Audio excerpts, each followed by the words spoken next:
tonight on Fox Sports Net.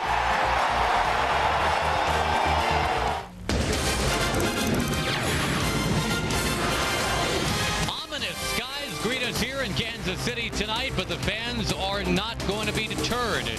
Even by taxi, they are arriving now. The Rangers and the Royals get set to conclude a 3-game series here as the Rangers wrap up a long road trip here in the Midwest. Along with Tom Grieve, Josh Lewin, and this is Ranger Baseball, a chance for the Rangers to say goodbye to lefties for a little while, too. That might not be bad. Yeah, you wouldn't think that it would be this way, but the last 4 losses that the Rangers have had have come against left-handed pitching, and the lefties have really pitched exceptionally well.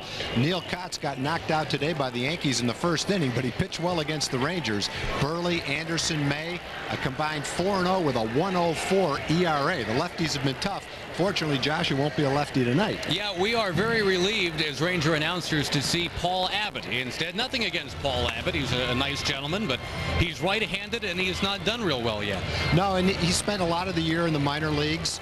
He's coming off an arm surgery from last year, coming off a season a couple of years ago that he won 17 games, too. So this guy's a pretty good pitcher. You just don't know exactly what to expect tonight. Top of the order, hopefully gets it fired up for the Rangers tonight. You've got a trio of 300 hitters leading off for Buck Showalter's team tonight. We will show you Michael Young and Hank Blaylock and Alex Rodriguez. Ranger Baseball coming up after this on Fox Sports Net. Texas Ranger Baseball on Fox Sports Net, brought to you by your Texas Ford dealers. Ford is the best in Texas. By Gatorade, is it in you? By Pennzoil, not just oil, Pennzoil. And by Southwest Airlines, more than 2,700 nonstop daily flights to 59 destinations all across the country. That's a strange-looking sky, isn't it? We are playing baseball, though. The Rangers, 61-72. They have lost 5 of 6, unfortunately. The Royals, meantime, they have won 4 out of 5. They have crept along to 69 wins, 62 losses, and with the White Sox already losing today, they have gained a half a game, trying to get up and go to the playoffs this year. The Southwest Airlines starting lineup for the Rangers features Young, Blaylock, and A-Rod, the 300 hitters right at the top for Rafael Palmeiro to feast upon. After that, Rafi has a home run in this series. You've got Shane Spencer in right, Jason Jones and Lance Nix after that. Mark Teixeira dropped to 8th in the order. More on that as we go along. Einar Diaz catching and batting 9th against the right-hander, the former Twin, the former Mariner. That is Paul Abbott. Well, a couple of years ago, Abbott won 17 games for Seattle. He had an outstanding year. Last year, June 28th, he had surgery for a torn labrum. Did a lot of rehab in the offseason. He spent most of this season in Tucson, AAA team for Arizona, where he was 3-4 with a 3.95 ERA. No decisions yet with Kansas City. He's had 4 games, 2 of them starts. This will be his 3rd start for the Royals, and the Royals are hopeful that he can find that form he had a couple of years ago as they come down the stretch. I like that note. We just saw 5 home runs allowed in 15 innings, and the Rangers could use a dose of the long ball. They are in with 198 home runs. That is still right up at the top of the tote board in the major leagues, but they got shut out last night. The defense.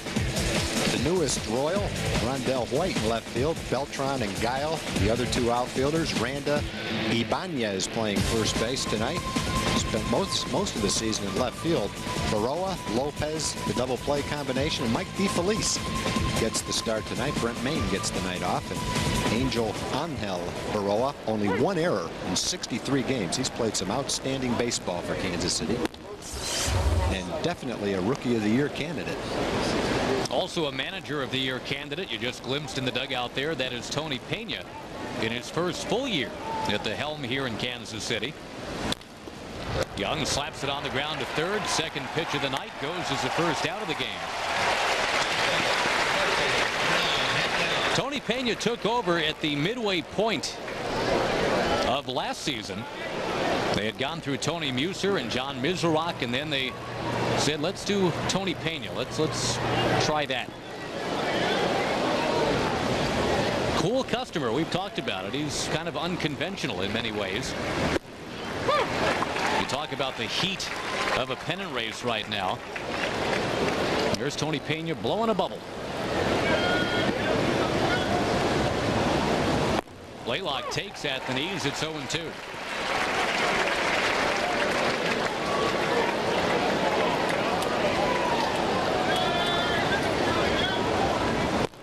Wow, Paul Abbott. A nifty start here in the first inning. Young, it bounces out. Blaylock strikes out. Well, Abbott has an excellent changeup when he's throwing well. In fact, you go back a couple of years when he won 17 games. That's his bread and butter pitch. And when he has that kind of movement and that location with a changeup, he is very difficult. It neutralizes left-hand hitters. He has about an average fastball. He'll throw some sliders, but the changeup is really the pitch he likes to get left-hand hitters out with. In the old Abbott and Costello routines, Abbott was a straight man. He was a guy that really didn't do anything funny or dazzling. And this Abbott, very similar. As you say, Tom, nothing that he does is really going to excite you, but as you mentioned, he has won as many as 17 games in a season. He spent a lot of time in his career injured. This past season, again, he had a torn labrum. He had to rehab from that. But, you know, if you're the Royals, you don't have a lot of money to spend. You have to look at guys like Abbott, a guy that's done it before, seemed to be getting healthy, pitching well in AAA, and you take a little shot at it. And if it works, great. If not, you get someone else in there. It's an inexpensive way, and you might get lucky. You might see the same guy that won 17 games a couple of years ago. Who knows? And if you do, you've got an inexpensive starter. Well, the Royals head down the stretch run with Jose Lima on the DL. Not that anybody forecast he was going to be the ace anyway. He started the year in Newark, New Jersey.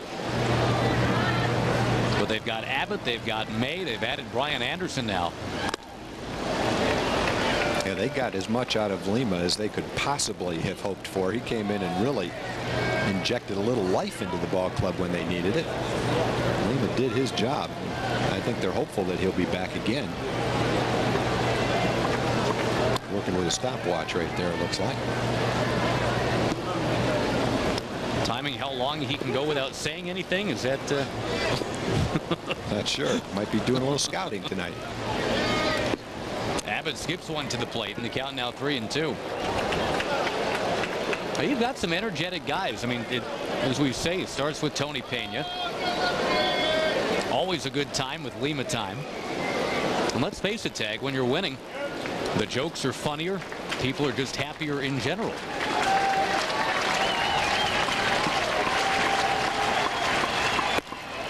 Inside, not by much.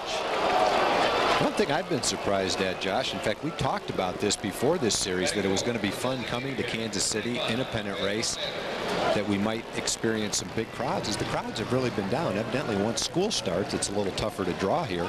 And as much as the fans are behind the Royals and the great season they're having, it hasn't shown in these 3 games anyway at the gate. Maybe it'll be different on the weekend. You got the Chiefs on TV tonight playing a preseason game against the Rams. That might be keeping the crowd down tonight too. That and the rain. And it's been a little hot, so there's reasons for it. Yeah, but after winning only 62 games last year, they're already at 69 wins this year. You'd think that and the promise of potential free donuts would get everybody coming out. I've got some good information on the donuts. I can't wait. Rafael Palmeiro fouls one. The count 1-1. I have spoken with the senior director of sales and development for the Kansas City Royals. That's Mike Phillips, and he has filled me in on the promotion. I assured him that we meant no harm to the promotion, that we were just being a little silly talking about the donuts last night. But let's face it, 5.5 million donuts is a lot of donuts, but there's a lot more to the story than what meets the eye, and I promised Mike that I would set the record straight. Well, stay the heck tuned for that then. In left center field, that is Baroa going out, making a late call, and finally a catch to end the inning. The Rangers do not score, and the Royals are coming up. Degrees and comfortable as we play ball tonight. The rain has cooled everything off here in Kansas City. The Royals, though, stay hot. Winners in 4 of 5, and the Southwest Airlines starting lineup with Aaron Guile, Joe Randa, Mike Sweeney, Beltran Ibanez, and Rondell White, Baroa, DeFelice, and Lopez. Up against the veteran right-hander for the Rangers, just turned 30 years old. That is Ismael Valdez. Well, this trying to get back on track. He had one good start since he's been back. That was at Detroit. He had a no decision, 6 1/3, 1 run. Then a tough game in Chicago, 3 1/3, 3 2/3, 9 hits, 7 runs, 3 home runs in that game. I'd love to see Ish have a good game tonight. Bounce right back. Rangers need a win. Love to get those wins on getaway days. Makes the plane ride a lot nicer going home. And the Rangers would just like to beat Kansas City. Something they've had a hard time doing. They've won 8 straight against the Rangers. 12 out of the last 14. 8 straight here in Kansas City. It's been a tough place for the Rangers. And the first 2 games of this particular series, the Royals have outscored the Rangers 18-2. The last 11 innings, it's been 15-zip. 2 came on Rafi's 2-run homer. That's amazing to think that as well as the Rangers had been swinging the bat, the only runs of this entire series against Kansas City, you're right, the one swing by Rafi.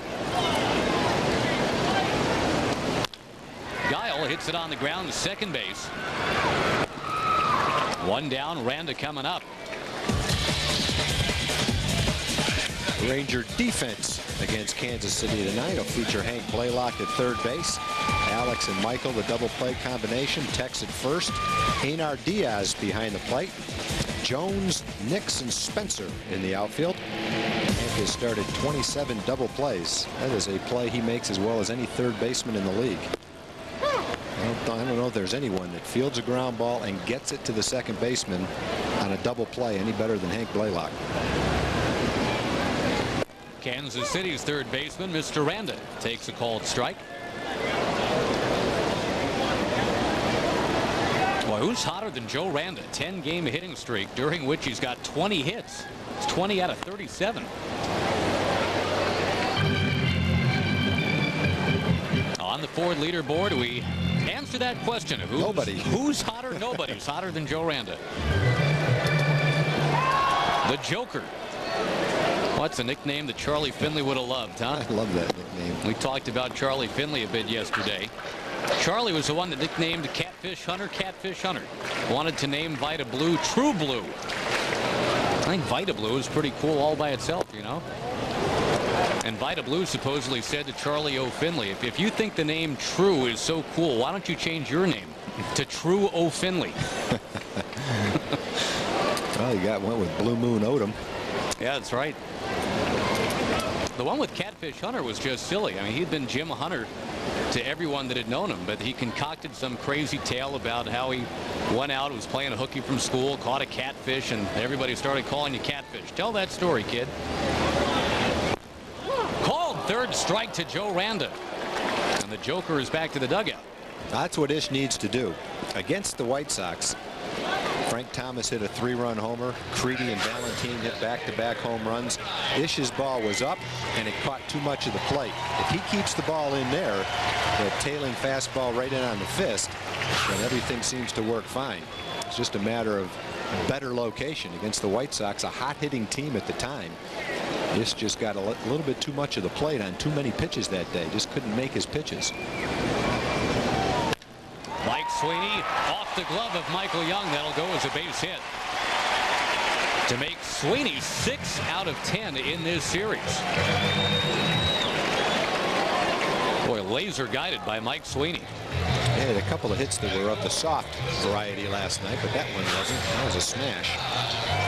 Good piece of hitting too. That pitch was on the outside part of the plate. He went the other way and drove it. Another hot Royals hitter coming up, Carlos Beltran. We talked about him right at the top tonight. 12 of 21 this year against the Rangers. Long run, Jason Jones at the line, and he will not get it. It's a foul ball.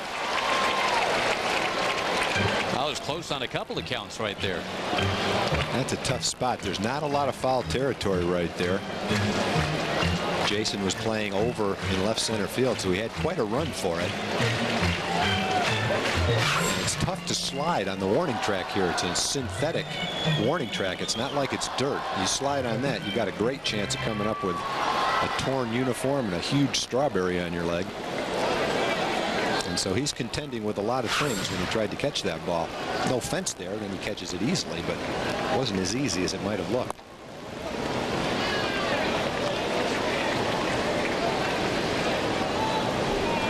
Just unbelievable numbers for Beltran against the Rangers this year and last year too. He's a .500 hitter over the last 2 years against Texas.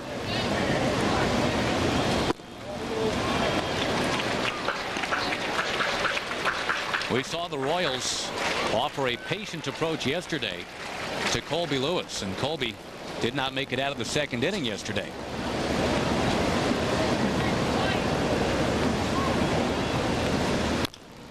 That's a good pitch right there, grounded, and Mark Teixeira will simply go and touch up. That's it for the Kansas City Royals in the first inning. Second inning coming up. Shane Spencer leads it off when we return.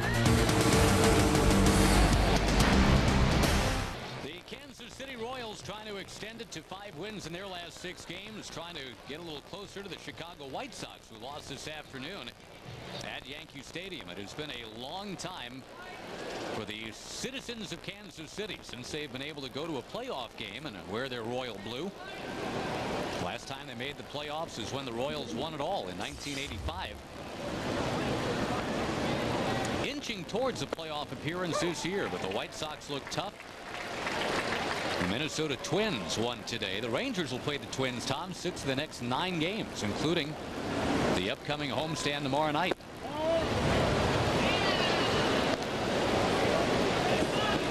One ball, one strike to Spencer, who's been to the playoffs as a member of the New York Yankees. Did a pretty good job against Ranger pitching when he did that. The Royals, 1985, their last trip. Montreal a winner today, beating the Phillies. The Marlins are losing. Would you believe the Expos could grab a tie for the wild card spot tonight? To believe. I really think that team should get bonus wins for all they've had to go through this year, playing the home games in Puerto Rico and all that.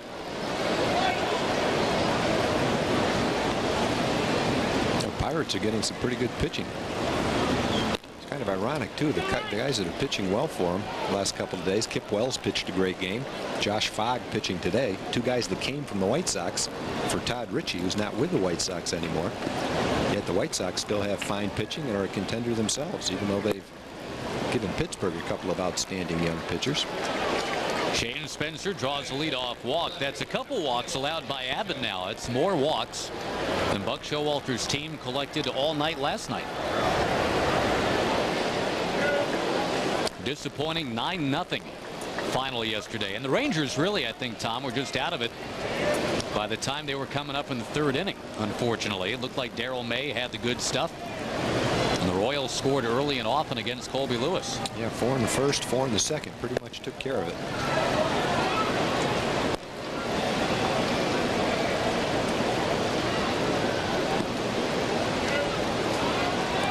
Jason Jones, very quietly, has done some nice work. 10 for his last 29.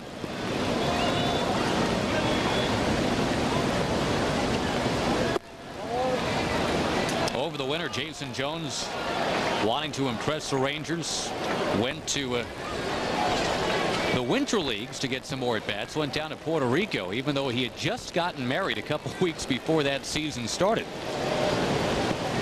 Jones, 26 years old, and he puts it in play with Spencer on the move. The only play is going to be to first base, and Baroa is able to guide it across. You got to hand it to Jason Jones, though. I mean, you know, 26 years old, thinking, all right, it's time I make an impression here in the organization. And even though the wedding had just happened, he figures, well, you know, if I go play winter ball, I can open some eyes. Honey, that's what I got to do. Hey, it's your career. It's your life. You're going to be married a long time. Once you do the first month of your marriage, I guess I better not say anything. I might step on some toes, but My guess is that going to winter ball was a very important thing for their marriage, because the better his career, the happier their marriage will be. I'm sure that was in the speech he delivered. Hey, who knows? There's worse places to spend the winter than in Puerto Rico, too. Lance Nix taking downstairs. And in talking about the Expos, as we mentioned, there are worse places to spend your summer, too. They still have not decided if that team is going to go play more games in Puerto Rico next year or not. September 1st, supposedly, we're supposed to hear something, but these things tend to drag on. Nix, a mighty cut, didn't get it. 1-2. Abbott's fastball today, 89 to 91. It's about where it is. Solid average fastball. And when you combine it with his changeup, it can be a little sneaky for the hitters. You want to lay off the high one, though, a little bit out of the strike zone. There's a good changeup. He got Blaylock with it. Now he's taking care of Nix with that pitch. 2 strikeouts. 2 down, second inning. And folks, a reminder coming up after the ball game, the Southwest Sports Report, 30 minutes of nightly sports news dedicated to teams throughout the Southwest. We'll show you the Cowboys. We'll preview the Longhorns. Tell you what's new in the Astros race to make the playoffs again.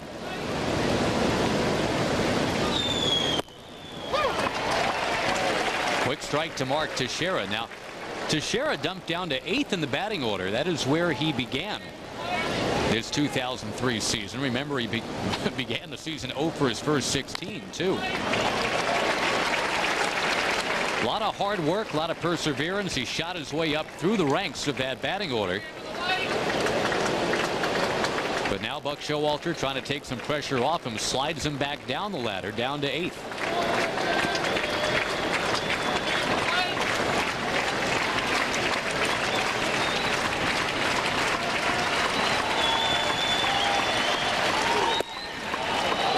One ball, 2 strikes from Abbott. High fastball. Tried to get him to chase it.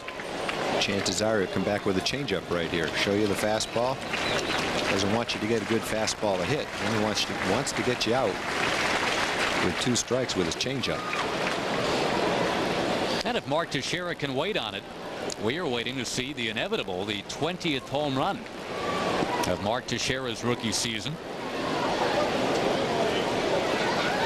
Got a chance to have, I would think, Tom, realistically, the 2nd most home runs by any Ranger rookie.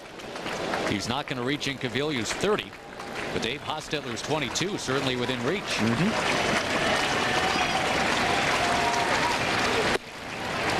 Up and outside, 2-2. Hostetler hit 10 of those 22 in 1 month, that month of June of 1982. Well, if Tex hits 10 in September and 1 more this month, he's got a shot at Inky. There's the changeup. Yep, first got to figure out Paul Abbott tonight. The changeup for all 3 strikeouts. No score, middle of the 2nd.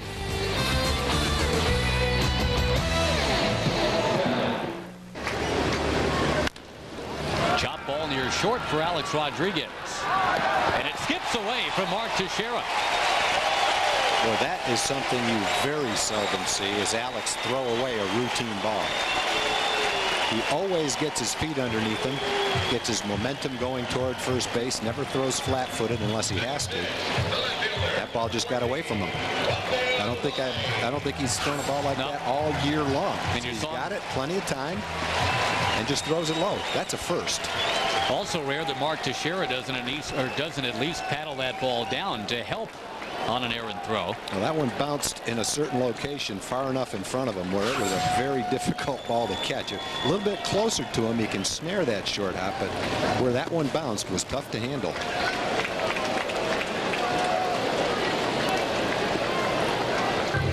Alex still in single digits for errors this year.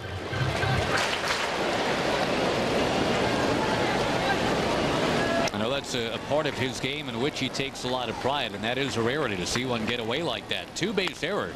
Rondell White comes through with a base hit into right field. And because Ibanez had taken a step back towards second base, he's held at third. Rondell White continues to sizzle since coming over from San Diego. Couple of hits, 4 runs batted in yesterday. Came close to an inside the park home run yesterday. The Royals have first and third, nobody out.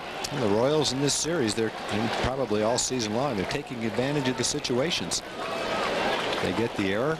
They make a trade for Rondell White. He gets here and he's hot right off the bat. 3 hits. Things are working so far for the Royals pretty well. What a lift this guy has given them. Angel Baroa, Rookie of the Year candidate. And he will help out by chopping it to third. Fair ball. The only play to first base. There's the pick by Teixeira. Well, he had 2 possibilities of turning 2 there, but Blaylock quickly realized neither were going to materialize. His only possible thing to do was just to wing it across to Teixeira. It's good base running by Ibanez to get back on that. White hustling all the way to second, eliminated the forced play at second. And so Hank, after a nice pickup, comes back and throws to first, and this ball bounced far enough out in front of Teixeira where he had time to time the hop and make the play at first base. That was a nice play. That could have been a disastrous play, the way that took that bad hop that goes off your glove down the third baseline. Guys are still running. So to get an out on it, it's a nice play. Second and third, just 1 out for DeFelice. Strike 1 rammed in there.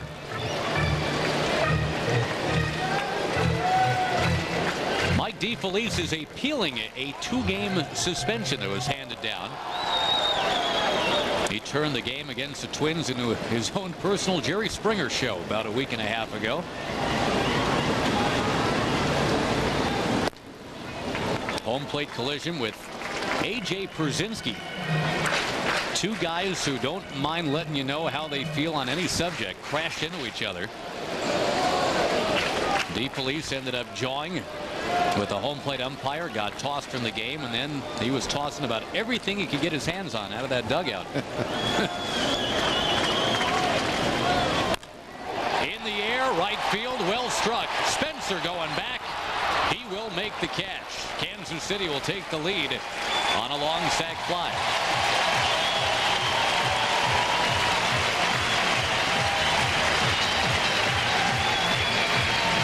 That's all DeFelice is looking for there, a pitch that he can handle and get up in the air. He got a hanging slider and hit it far enough to right field. Plate the first run. Pitch is ideally going to be down and away, but he gets a pretty good portion of the plate. Rangers convert it into an out, but a run scores.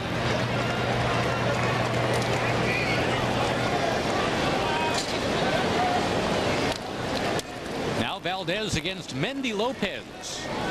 In for Desi Relaford at second base tonight. Grounds it immediately to Michael Young. He will play the third hop and take care of Mr. Lopez to end the inning. Could have been worse. Runners at the corners, nobody out. Just a 1-run in. Rangers coming up when we return.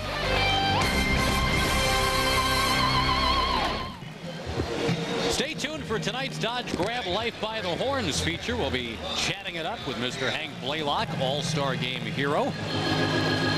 Rangers trail the game 1-0. And Tom, we mentioned that the homestand coming up against the Twins and these KC Royals, that'll begin tomorrow. Quick reminder, the Rangers are conducting the 3rd annual Shoes for Orphan Souls night on Saturday, August the 30th. You can bring in a new pair of shoes for a donation to the Shoes for Orphan Souls program.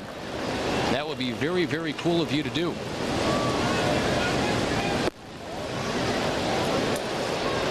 .7:05 game on tomorrow night. Flash ahead to Saturday. That is also a 7:05 first pitch. Don't forget, Sunday is matinee baseball. Sunday afternoon, 2:05. First day game at the ballpark in Arlington since May. 2-1 the count to Einar Diaz.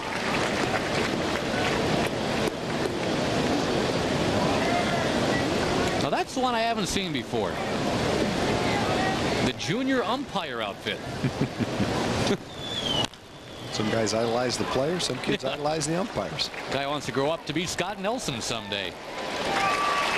Fly ball to left for the out. Mike Young batting next. And folks, a reminder, this Saturday, the Coach Fran era debuts at Texas A&M. The Aggies in Arkansas State at 7 p.m. The game available via pay-per-view. You can order it for $29.95. Call your local cable or satellite provider. Don't miss the dawning of a new era in Aggie football. Mike Young taking on the inside corner. Well, the Rangers just having a hard time generating a rally, getting an offense going here. Gotta like that kid. He's got the chest protector on. That's awesome. Look at that. That is a first. I've never seen that before. That is great.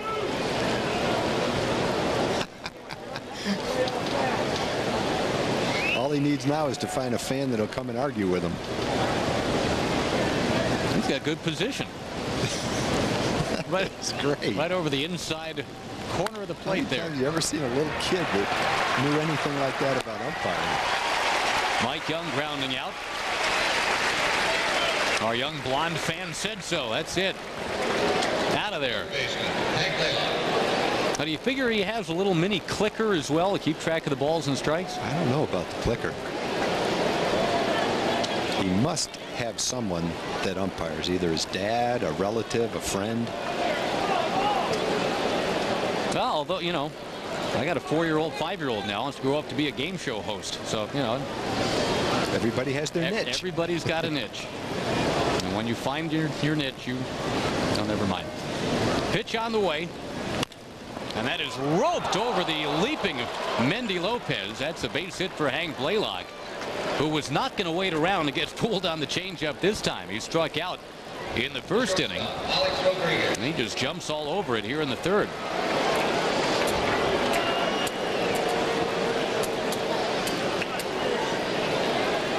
First Ranger hit of the night, and Hank Blaylock keeps that batting average in the .310 range. Now, we've been ruminating, Tom, about the possibility of a Rookie of the Year in Kansas City with Angel Baroa. That ball getting away. Blaylock on his way to second base, and he's going to make it on what should be a wild pitch.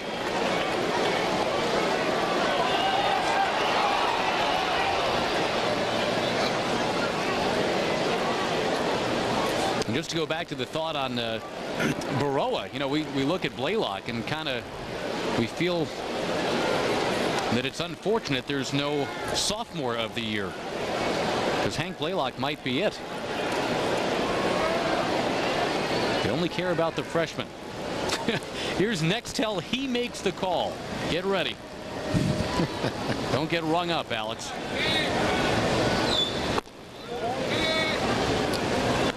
He correctly called it. We're 2 balls, no strike. With a mask on.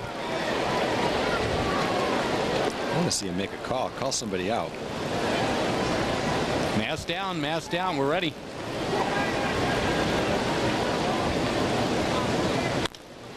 Fly ball, center field. Our young blonde friend says you're out. I want to see him do the Leslie Nielsen call on the strike. Hey, hey, hey. 1-0 Royals.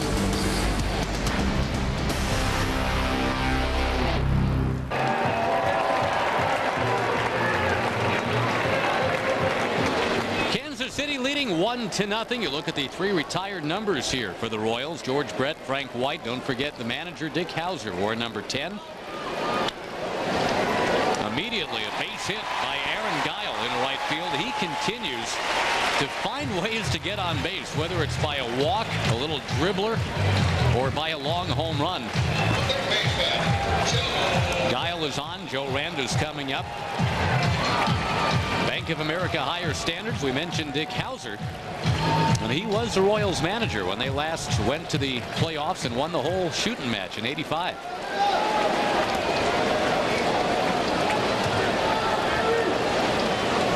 As you can see, it started to rain in Kansas City.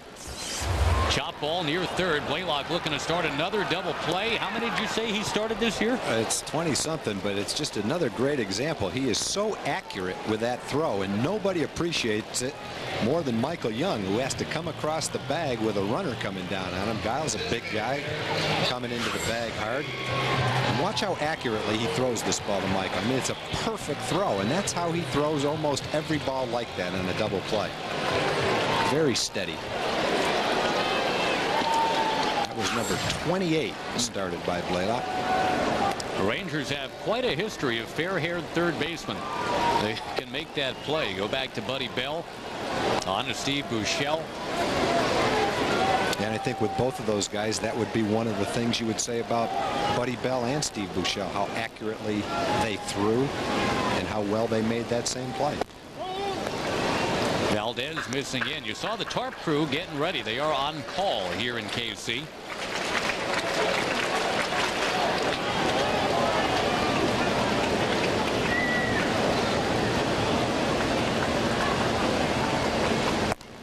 Kind of an editorial comment, I guess, Tom, about how the year has gone for the Rangers. It hasn't rained in 9 weeks in Kansas City.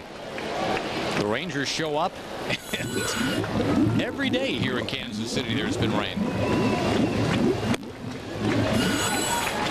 Up too high, Valdez to Sweeney, 3-1. You know, the Royals wanted to get this one in. They've already got a makeup game scheduled for September against the Diamondbacks.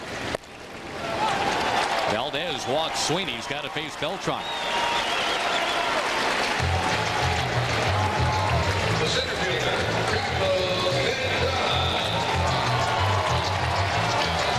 Josh, we were talking about the donut promotion. I said I would set the record straight for Mike Phillips. Before he comes in here and slugs you? No, he took it personal, though. I'll say that, because he negotiated the contract. So I don't blame him. He's got a vested interest in it. But we were having fun with it last night, and I tried to assure him that we were just kidding around. Meant no harm. All's fair in love and donuts. That is true. Base hit Beltran. What new against the Rangers? It turns out that 20% of the donuts given away are redeemed. That's roughly 100,000 dozen donuts. It costs Krispy Kreme $1 to make a dozen donuts. So for the national exposure, $100,000, according to Mike, is a very fair price, and Krispy Kreme is very happy with the promotion. He assured us that their stock price is not going to go down like we insinuated last night. And again, I tried to tell him we were just kidding, but it's been a great promotion for the donut company. The Royals have loved it. A dozen hits for a dozen donuts. And you have to redeem them at 3 local donut shops, which probably has something to do with the fact that 20% of the people redeem the donuts. But anyway, we have set the record straight. Ibanez takes down and in, but that kind of begs the question. That's the next tell you make the call. Would you drive 30 miles to redeem your coupon for a dozen donuts? Would you drive 40? Would you drive an hour and a half? I guess it's just a matter of how far you want to drive. No, I'm not going to say anything. I'll have to keep ground ball. My mouth shut. Michael Young to Alex Rodriguez, barely in time for the out. That was close. Because that's Beltran running. And as we know, he can really pick it up and put it down. And he was doing that. Almost able to continue the inning. There's another you make the call right there. 1-0 Royals. Night here at the old ballpark in Kansas City. Whatever keeps you dry, I suppose. The Rangers heading home, and don't forget about the Rangers family pack, folks. You get 4 tickets, 4 jumbo hot dogs, 4 soft drinks for one low price. Choose from 3 seating options with prices starting at $49. Order by phone 817-273-5100. Rafael Palmeiro is quickly down 0-2. Paul Abbott continues to impress. No relation to Rangers AAA pitching coach Glenn Abbott. Glenn, a former Oakland A, Seattle Mariner, Detroit Tiger. This is Paul Abbott. Tom mentioned he started this year at AAA in the Diamondbacks organization. Right now he is spinning a shutout.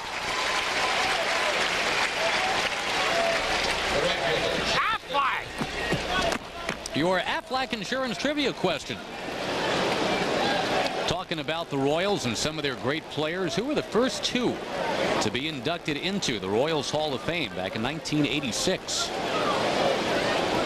That was the second of 2 years that Jim Sundberg played as a Kansas City Royal. Of course, he spent so many years as a Texas Ranger.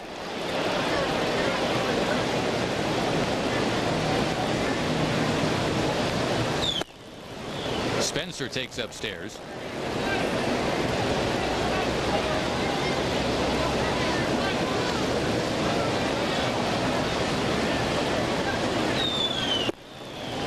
Shane's got a very positive history against Abbott to the tune of 3 for 5, including 2 home runs coming into tonight's game. Walked against him in the second this evening.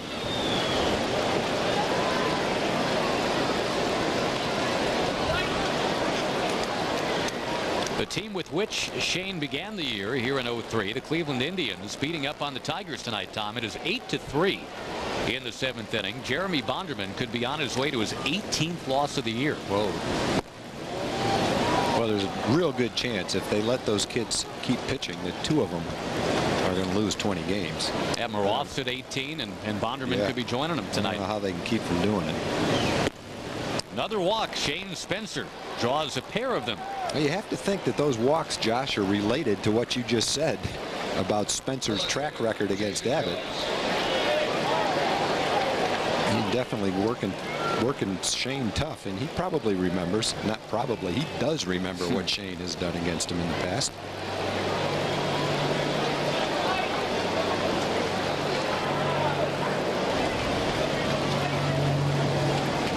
One on, one out. Jason Jones, a go-ahead man up there for Texas. I think I'm going to make a call right here. We kind of forgotten about that in this road trip. As good a time as any. Each broadcaster gets 1 call per game. When you just have that feeling, that vibe, that someone's about to take one out.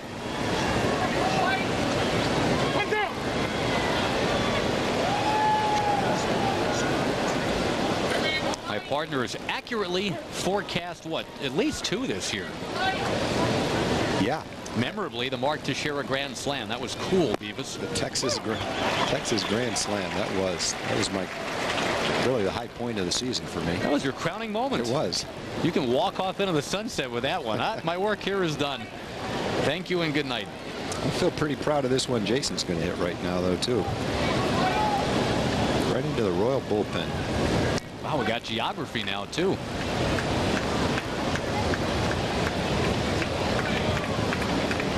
How are you with lottery numbers? Not very good. I've never won anything in my life. You feel the vibrations, Jason? Pitching around him. You've got Abbott running scared here. Yeah. 2-1 the count. Jones does have a couple of home runs. He was leading the Pacific Coast League in doubles at the time the Rangers brought him up from Oklahoma. I still struggle with Oklahoma being in the Pacific Coast League. Yeah, there's a lot of territory covered in that league. I would think Des Moines doesn't really feel welcome in that league either. Well, they used to be in the American Association when they had the 3 AAA leagues. That made a little more sense. American Association was kind of in the center of the country for the most part.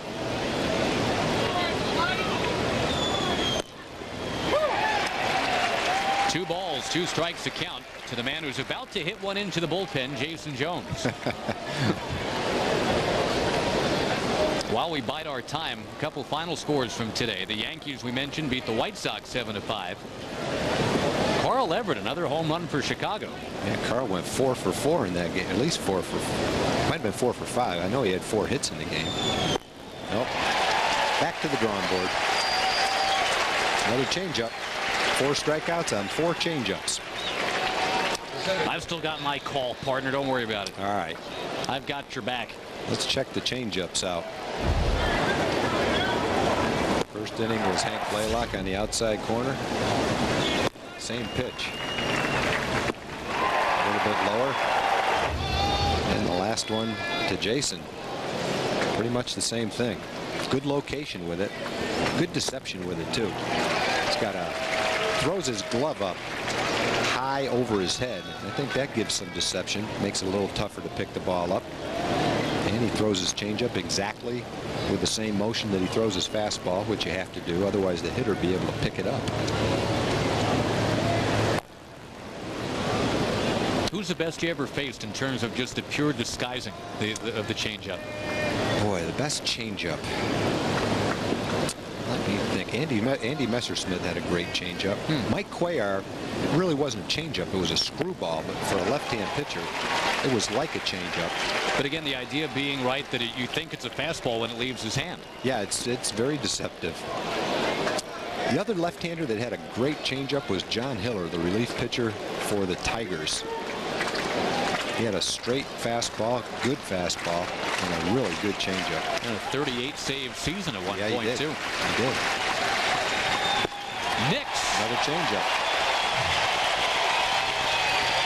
Abbott confidently strolling off the mound, blows a bubble, knows that changeup is singing and dancing tonight. The Royals lead the Rangers 1-0. Texas Ranger Baseball on Fox Sports Net, brought to you by your Texas Ford dealers. Ford is the best in Texas. And by Aflac. Ask about it at work. Underway in the bottom of the fourth inning. Royals have the lead 1-0. Rondell White at the plate. 1 ball, no strikes to count to him. And Ismael Valdez, number 14, facing number 14 here. And Rondell White might want to take a picture of that. A .750 batting average. He's 3 for 4 since coming over from the San Diego Padres. He was a Padres All-Star representative. 18 home runs, 66 runs batted in. And the Padres, one of those teams, Tom, like the Rangers, who will have a huge say in who goes to the playoffs and who stays home and watches the playoffs. Rangers up against the Royals, the Twins, the A's, the Mariners the rest of the way.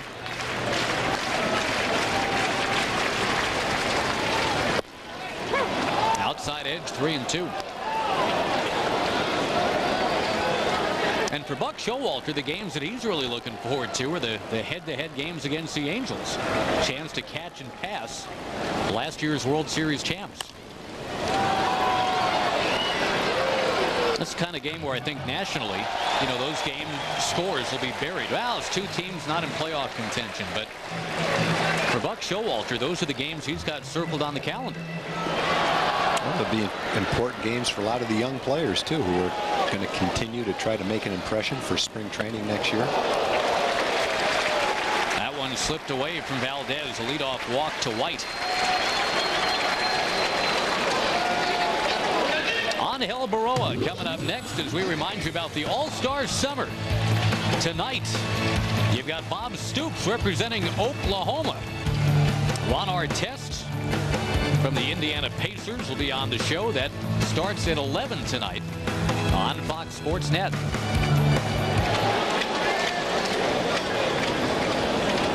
Well, some light rain popping up again here as we play the bottom of the fourth. Could this guy be a stealth Rookie of the Year candidate, Mr. Grieve? Angel Baroa, close to a 300 batting average.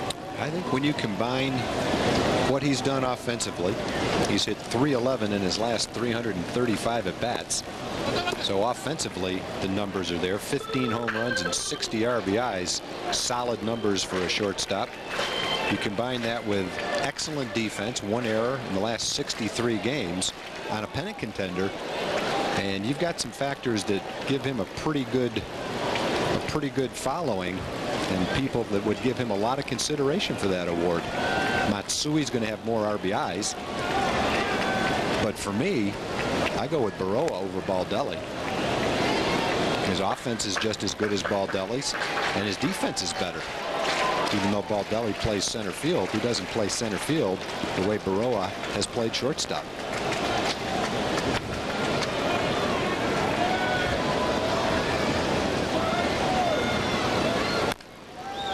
ground near third and foul. Rocco Baldelli had a bit of a misadventure with a fly ball in Seattle yesterday. Tampa Bay beat Seattle again this afternoon, 3-2. Former Mariner Al Martin had a big home run in that game. And how about Brett Boone for Seattle, Tom? He hit one out. He's now got 32 home runs. Yeah, he made the play of the year at second base, that force out. High fly ball near the left field line. Jason Jones with Blaylock. And Jones once again will be challenged by that wall, and once again he'll come up empty. Second time that's happened to him tonight.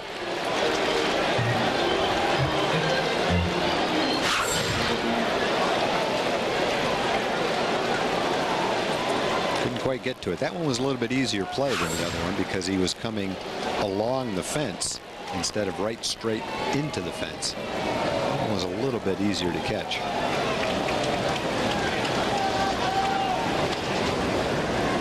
So a new life granted to Baroa. He bounced out last time. Bounces this one foul. And Baroa hit a ball just like that the last time up. Yep. Yeah, Hank had to make a similar stab at it. Hank got it the last time. Couldn't get that one. Fortunately, it was foul. And nobody out. That's second and third. If it's fair. A couple other AL scores for you, Tag. Minnesota did beat Anaheim 6-1 today. Oakland over the Orioles 6-4. But with Minnesota's win and with the White Sox loss, things just get even dicier in that AL Central. Boy, another one right near the stripe. The updated AL Central standings, the Royals have a chance to get into a tie for first place with a win here in this game tonight. Both the Royals and White Sox would be 8 games over 500. The Twins a game and a half out, and again they've got 6 of their next 9 against the Rangers.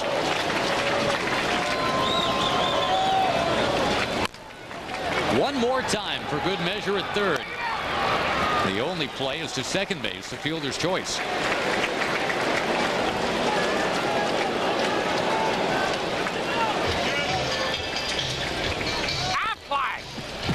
Back to the Aflac trivia question. The first 2 players to be inducted into the Kansas City Royal Hall of Fame. We are in the Amos Otis suite broadcasting this game tonight, and our good buddy Steve Busby was the other inaugural member of the Hall of Fame.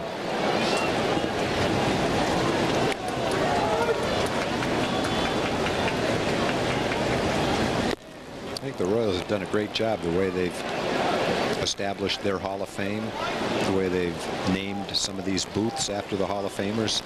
Got big pictures of most of them outside on the stadium.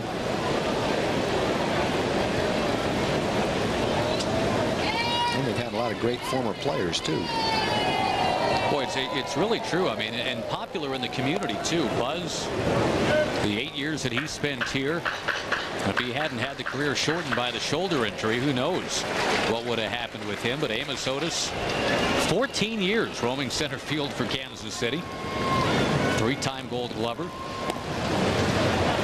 From Cookie Rojas to Hal McRae, obviously George Brett, but I mean guys like Freddie Patek, Big John Mayberry.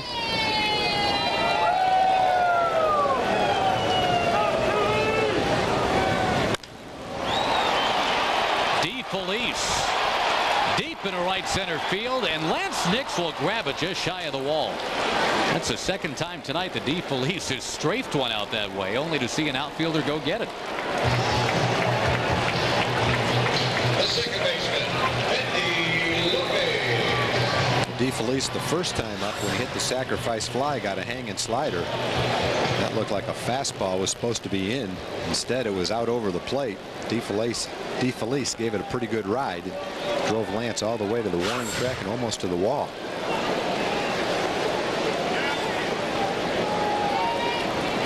Well, if Valdez can get Mendy Lopez, he is through the inning.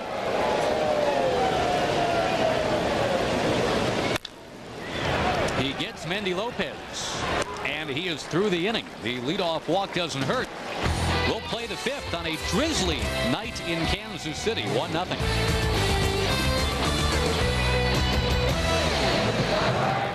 scoreline, that about sums it up. The Kansas City Royals looking to sweep the Texas Rangers, leading 1-0 tonight.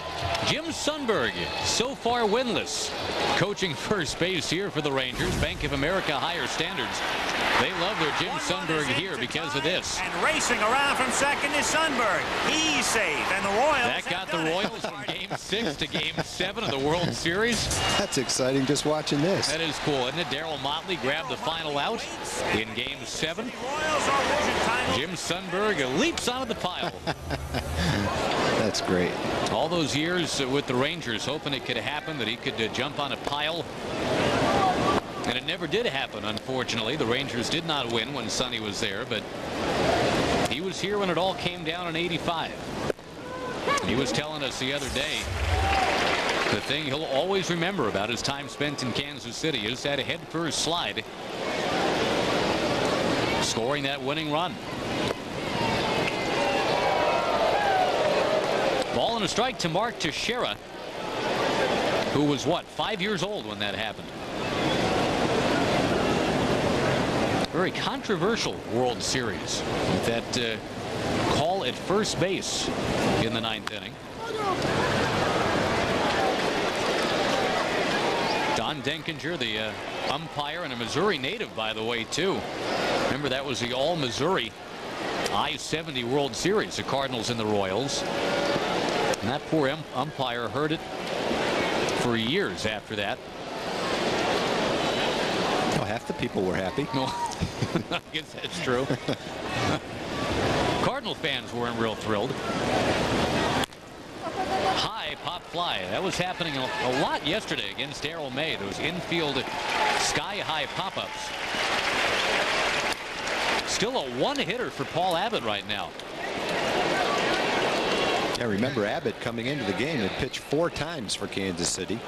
2 of them were starts. Opponents were hitting .323 against him. He'd walked 9 in 15 innings and given up 5 home runs. Well, this is a huge departure from the first few games that he's pitched for the Kansas City Royals, and this is exactly what the Royals were hoping for, that he would be able to come in and give them starts like this. Now the Rangers are 1 for 14 against him tonight. Blaylock the only hit. Boy, and again, we kind of mused about what a difference a first pitch strike will make. Colby Lewis had a tough time getting strike 1 yesterday. Darrell May seemed like he was getting nothing but first pitch strikes. May had a complete game 5-hit shutout at the end. Diaz blasting away left center field, but in this thick air tonight, it does not carry.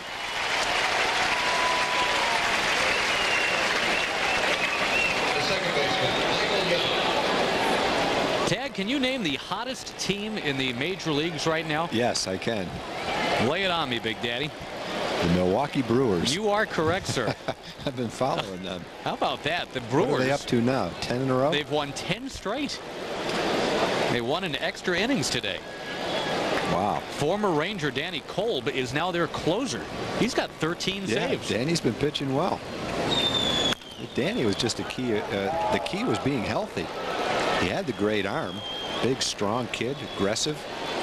The question was, would he ever be healthy enough to serve in that role? You know, in Milwaukee, they've won 10 in a row. They're still 17 games under 500, so they've still got a ways to go, but it is a nice streak for him.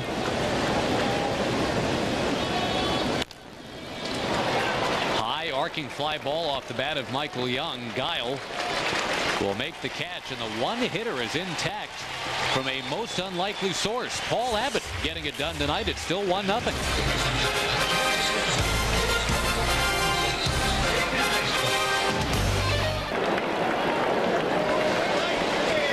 Royals 1, Rangers nothing. As we go to the bottom of the 5th inning, the Rangers having a tough time scoring runs in Kansas City for some reason. A 2-run homer by Paul Merrow in the first game of this series, and that's it. They were shut out yesterday. They are being shut out tonight, and to the credit of Ismael Valdez, he's kept the Rangers in it, Tom. It's just 1-0. Yeah, Ish is pitching well. Third start since he came off the disabled list. He was on the disabled list for the 2nd time this year. tendonitis in his left knee this time. Before that, it was tendonitis in his right shoulder. His first start back was a good one against the Tigers. Second one was a struggle against the White Sox, and so far this one's a good one. One unearned run tonight. An error from a very unlikely source. Alex Rodriguez set it up for the Royals to get that one run in the bottom of the second inning.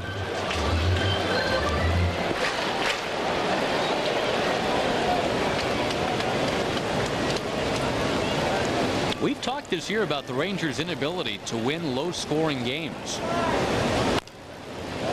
They do tend to win a lot of the 7-5, 7-6 type games. But this stat is getting just ridiculous, Tom. The failure to score 4 runs stat. When they score 3, 2, or 1, or obviously 0, they're not going to win. But when it's fewer than 4 runs, you're talking about 1 in 41. Here in 2003, Colby Lewis beat the Oakland A's 2-1 for that one win when they failed to score 4. And they needed all kinds of help. The A's stranded 15 in that game. Well, you'd like to think the Rangers could score some runs off Paul Abbott. And if Ish can continue to pitch well, this should be a game they've got a shot to win. Just haven't been able to generate any offense in this whole series. Spencer over near the corner. Guile is out. Now you're talking about 5 straight zeros from game 1, 9 straight zeros yesterday. 5 more zeros on the scoreboard tonight. So what is that? 19 innings in a row without a run. The Rangers have had a hard time holding Kansas City down. They came into this game averaging over 9 runs a game this year against the Rangers, hitting about 340 as a team. So Ish is pitching well tonight. He's holding them down. Now it's up to the offense to tack a few runs on the scoreboard. Randa. Hard to hit, but Michael Young right there. 2 down. Joe Randa's 10-game hitting streak is in jeopardy.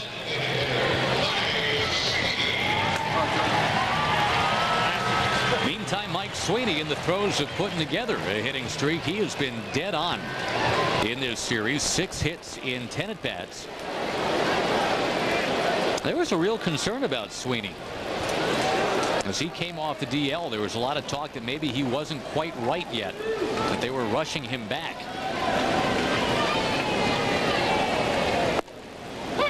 George Brett brought up this point with Sweeney having that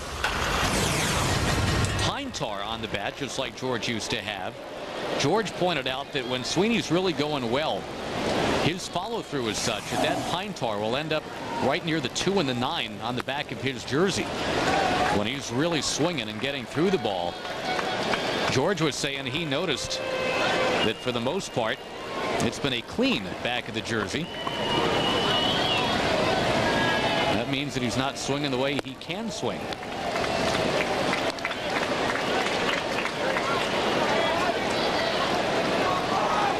A little bit of pine tar there after apparently a high swing.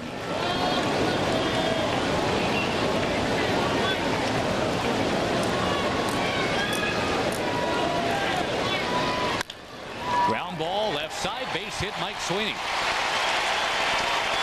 He's been on base 3 times in 5 innings. And by the way, who was George Brett to comment on a pine tar bat?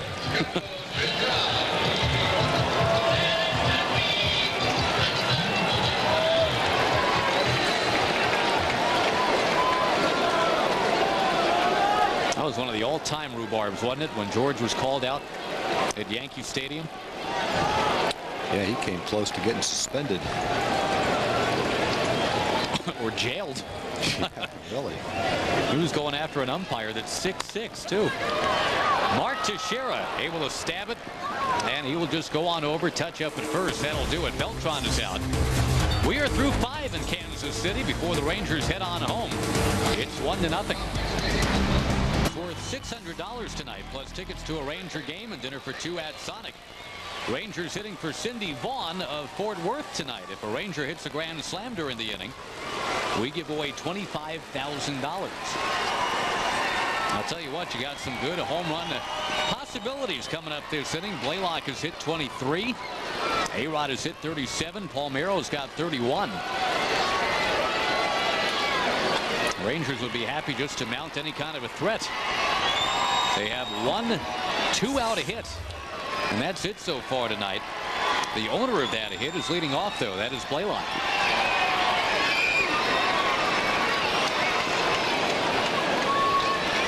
And the changeup artiste, Mr. Abbott, goes to work. It's 1-0.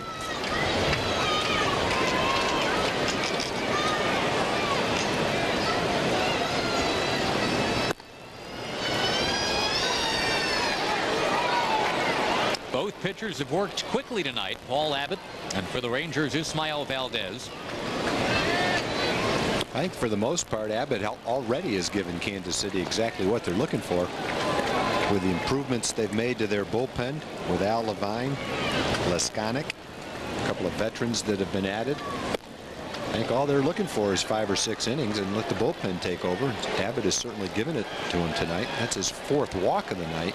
And a leadoff walk, a beautiful thing. Alex Rodriguez comes up. Chance to move the runner or score the runner. Bank of America higher standards. Drink it all in. Alex Rodriguez leading the league in 4 major categories right now.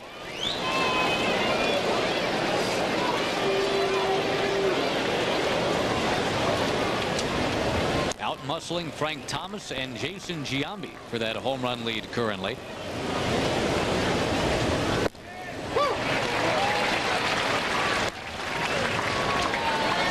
Those two, Giambi and Thomas, met today at Yankee Stadium. Again, the Yankees won that game 7-5.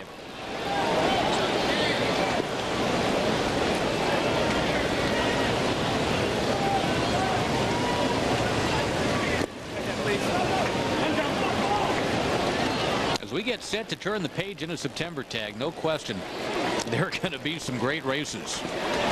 The Red Sox within shouting distance of the Yankees. We've talked a lot about this AL Central.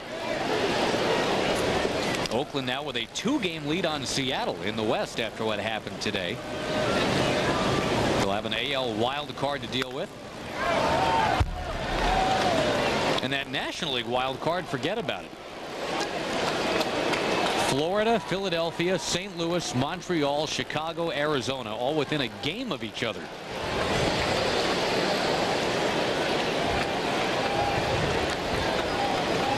That is if the Pirates hang on, beat the Marlins tonight. Ripped by Alex Rodriguez. Down he goes.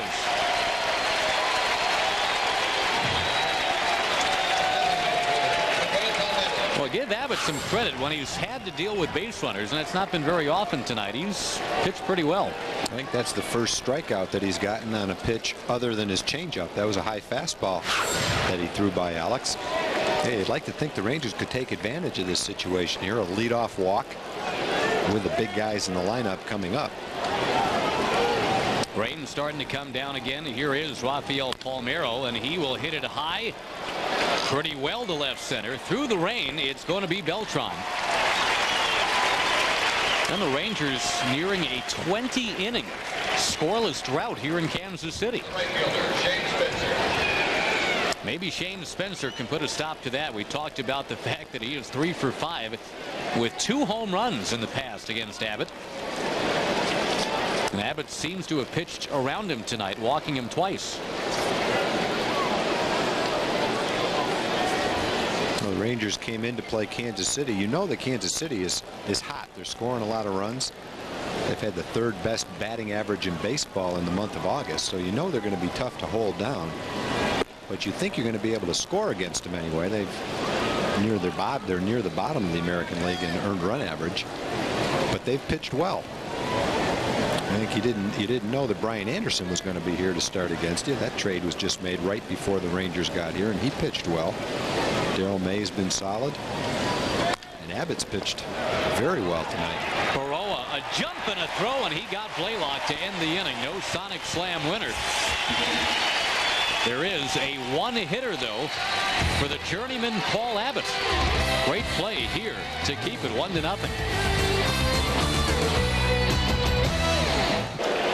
Now the rain keeps on coming here in Kansas City. The Tarp crew is on standby as Ibanez tries to bunt his way on, beginning the bottom of the 6th. The Royals have a 1-0 lead tonight on one lonely unearned run back in the 2nd off Valdez. First pitch strikes. We kind of drove that home yesterday, Tom. In fact, that Colby Lewis could not seem to get him, but Valdez certainly has gotten him tonight. Yeah, Ish has made a lot of good pitches tonight, especially to the left-hand hitters. He's kept his fastball on the inside part. Got a lot of balls off the handle. Ibanez cranking one deep left field all the way back to the wall. It's going to hit the wall, and it's going to roll. Ibanez on his way for 3. He is going to be safe.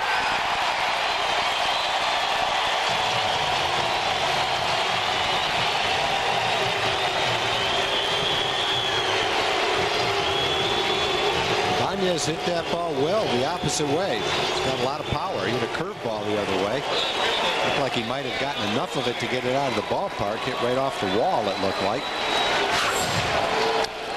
Jason Jones kind of circling back underneath it. A little bit too far toward the center field side of where that ball was going to hit. Not an easy ball, though, because it's slicing toward the left field line. Now back live, a pop-up by Rondell White. That's the first poor at-bat he's had since coming over from San Diego. Jason got turned around a little bit on that ball, but it was slicing on him. It was hit right near the wall. It is raining out, so it's another tough chance out there. Ball was hit well by Ibanez, and see if Ish can really bear down right here and strand that man at third base. Good start getting Rondell White. Infield in as the rain continues to pick up.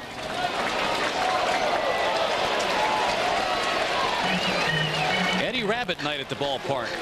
We love a rainy night. That's going to be it for now. Here comes the Tarp crew. 1 strike the count to Baroa. Runner at third, 1 out. This is an official game. The Royals have the lead 1-0. But Larry Young, the crew chief over at first, said, let's go. Let's get that tarp rolled out. Let's wait it out. And we'll see exactly what kind of ends this delay will have tonight. Long delay. You could see the end of the night for Paul Abbott, which wouldn't necessarily be a bad thing. Baroa just threw his bat, his helmet, and his batting gloves. He was upset. He wanted a shot at that RBI. Still not in the dugout. They got 1 pitch to make something happen before Larry Young said timeout. He had your shot. Now the Royals. Pena's letting him have it. Yeah. I mean, Kansas City's got the lead here. Now the Astros do not have a rain delay. We do have the ability to take you there to Houston. Pretty good ball game going on between the Astros and the Dodgers. We'll come back, let you know what's happening here in Kansas City. Right now we take you to Houston. And starts to. They go into a little bit of a tailspin. The Marlins are now 7 over because they've lost today. The Phillies are 7 over. The Cardinals and the Expos are all 7 games over 500. The Phillies have lost 6 straight. Looked like they were headed to the playoffs, and now they got to struggle to stay there. Another foul ball slapped away by Lopez. Well, your chances of acquiring a souvenir increase exponentially after a rain delay of close to 2 hours.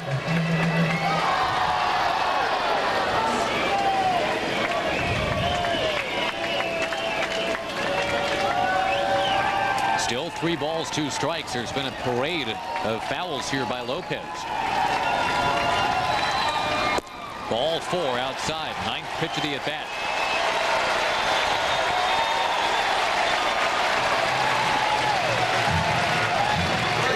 Orel Hershiser will sprint out to talk to Mayhay as he goes after Aaron Guile now.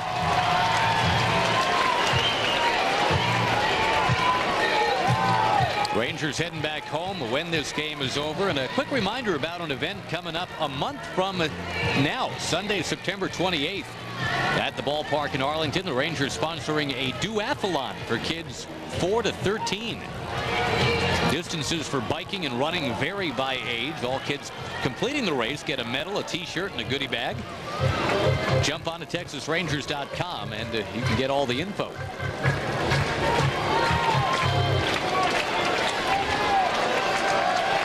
Rangers were scheduled to get in around 1:45 this morning.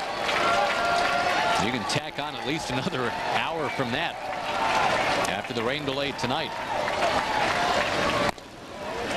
Ball one to Guile. Of course, it's a quick turnaround for the Rangers. They've got the Minnesota Twins in town. Homestand begins tomorrow night. John Thompson against Joey Mays.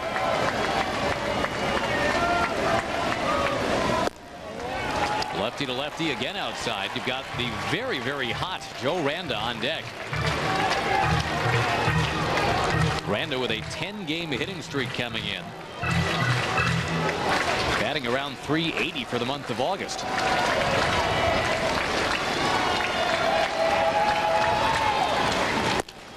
Way outside, 3-0. As again, the rain picks up a little bit.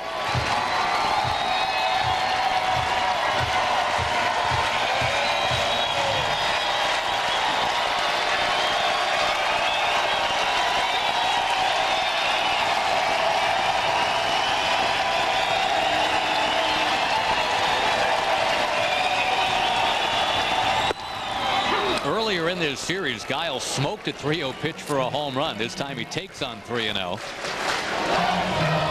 Still a great hitter's count here. Guile 3 home runs against Ranger pitching this year, 3 out of his 12 for the year. That's exactly what Tony Pena was hoping for, and the reason why you wouldn't give him the go-ahead to swing at the 3-0 pitch. You'd rather see him walk and allow Randa to hit against the lefty. Randa's been hot. Not that Guile hasn't been hot. I think he likes the matchup, the right-hand hitter versus the left-hand pitcher with the bases loaded. He took the 3-0 pitch. It was a pretty good pitch to swing at, but he took it and ended up with a walk. And Ron Mayhay, Tom, in 22 games before tonight, had walked only 7 batters. He has walked 3 in this inning.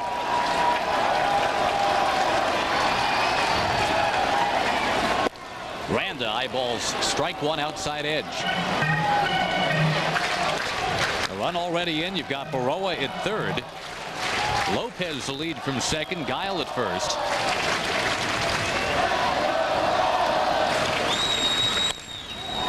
Pop up. And heading into what's left of this crowd.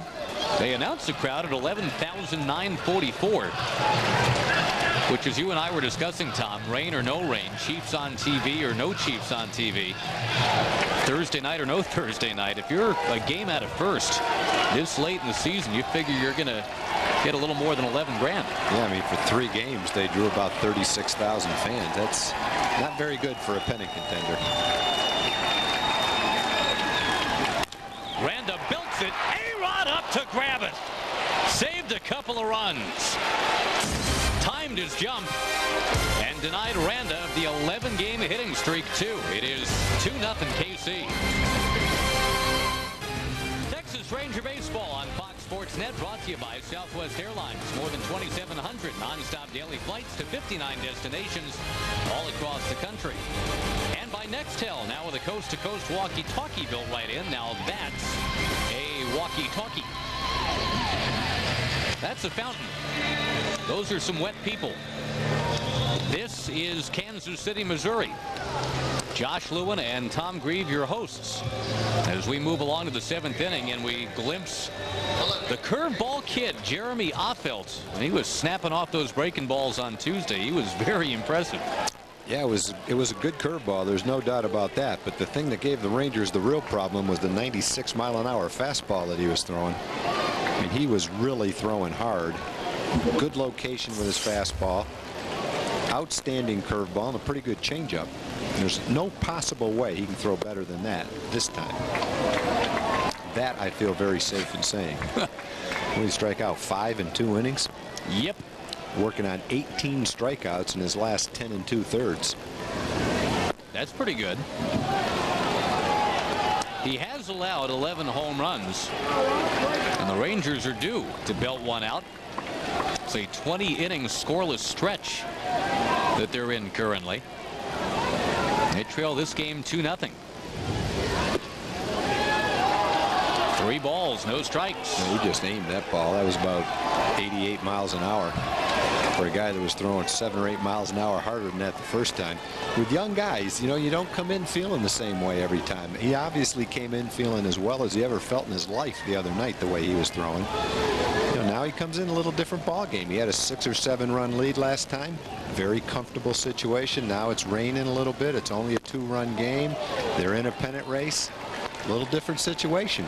Might not throw as well. He walks Jason Jones to start the inning. And immediately will draw a visit from John Cumberland. You got to imagine the guy has seen rain before. He's from Spokane, Washington. He's probably seen some rain before, but he's never pitched in a big league pennant race. Jim Sundberg will say hello to Jason Jones over at first. Sonny getting a chance to coach in this series. Your Corona beer, miles away from ordinary factoid. How about that? Wheels Sundberg. 27 3-baggers. Ruben Sierra continues atop that all-time triples leaderboard for the Rangers. Sonny does not want it on his resume. I guarantee you that the Rangers went 0-3 with him coaching first. Chance to rally here. You've got Lance Nix. When Sonny first came up, first 4 or 5 years that he played, he ran well for a catcher. After a few, after a while, catching as much as Sonny was catching, 140, 150 games a year, it takes its toll on your legs. But when he was young, 22, 23, 24, 25, right around in there, he could run.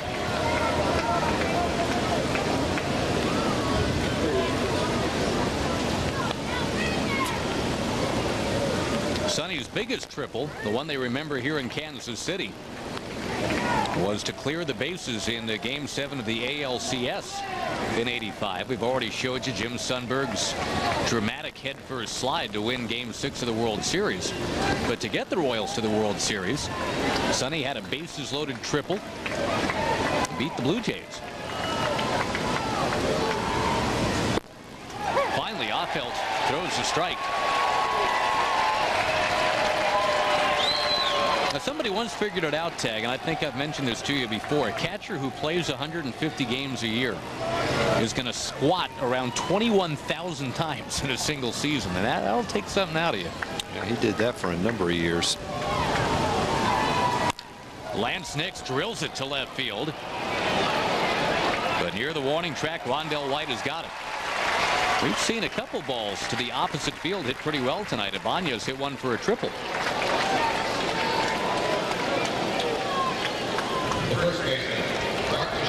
Jim Sundberg from 1978 through 1980, Tom, caught 449 games, meaning 92% of the available Ranger games. Pudge used to do that too. Randy Hundley, I think, is the all-timer in the late 60s for the Cubs. He was the starting catcher for 95% of the Cubs games.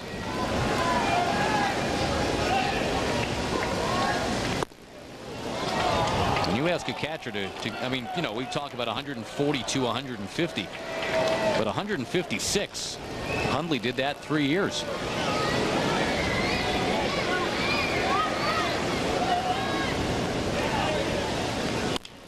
Ground ball foul by Mark Teixeira. We're seeing him batting as a righty now.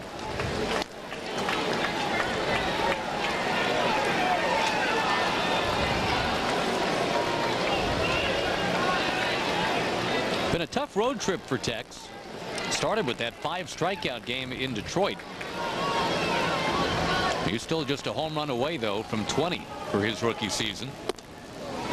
The Rangers just a home run away from a tie ball game right here. Jason Grimsley's out in the bullpen warming up for Kansas City.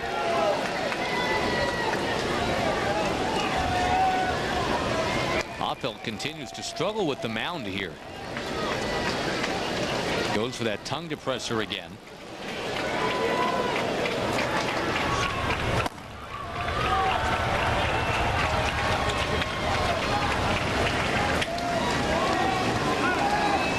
time being called.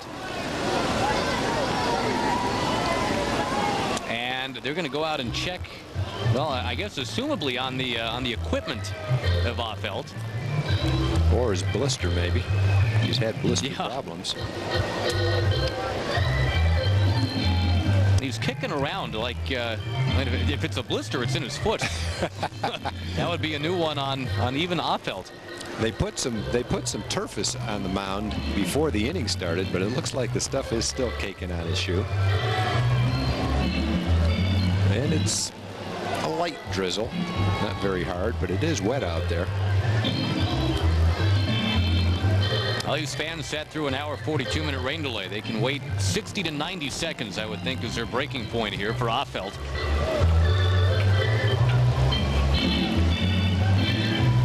There's Dad explaining. I see they take that tongue depressor, Jenny, and yes, that one right there, I'm still trying to figure out what the purpose of that little visit to the mound was. They watched him scrape the dirt off his shoe. You don't figure they need the manager and the trainer for that, but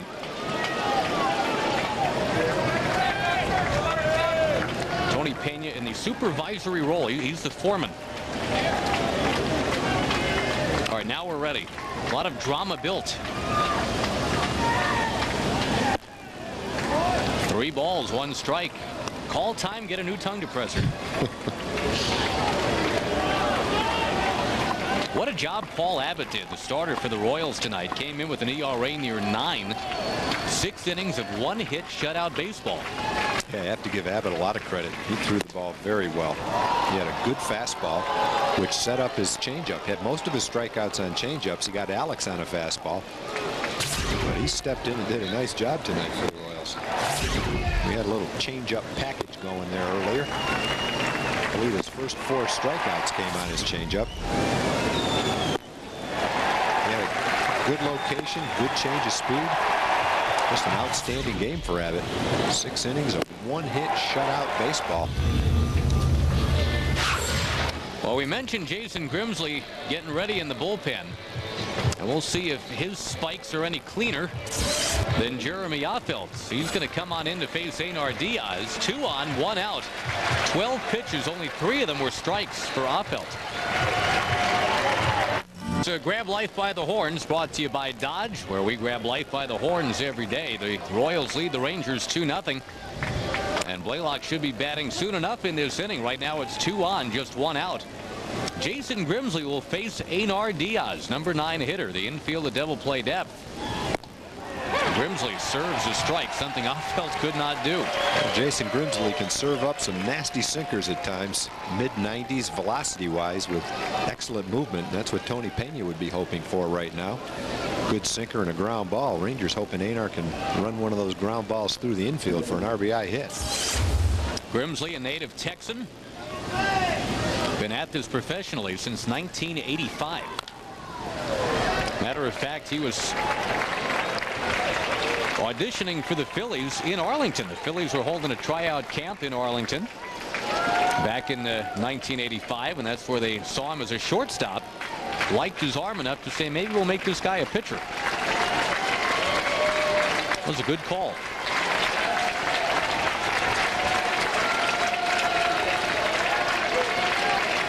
Two strikes on Diaz. And Einar hits it in the air to left. Hanging up there for Rondell White, 2 down. Kind of a checkerboard inning here. Walked and a fly out to left. Walked and a fly out to left. And it cycles back to the top of the order for Mike Young.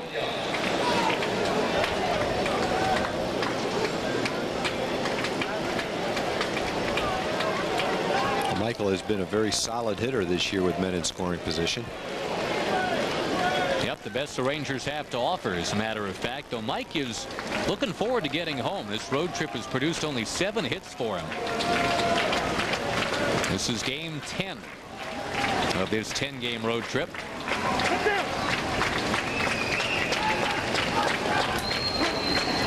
Rangers and Minnesota Twins have at it tomorrow night.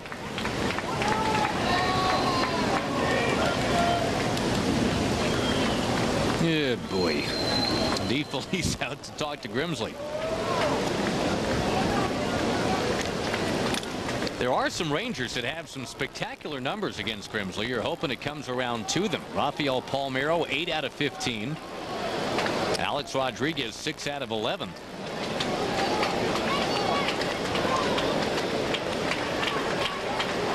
And Mike Young looking to deliver, looking to get the Rangers on the board for the first time since early in the game on Tuesday. Rafael Palmeiro swatted a 2-run home run in that game. Rangers lost 9-2, but that's been the only 2 runs this entire series for Texas so far.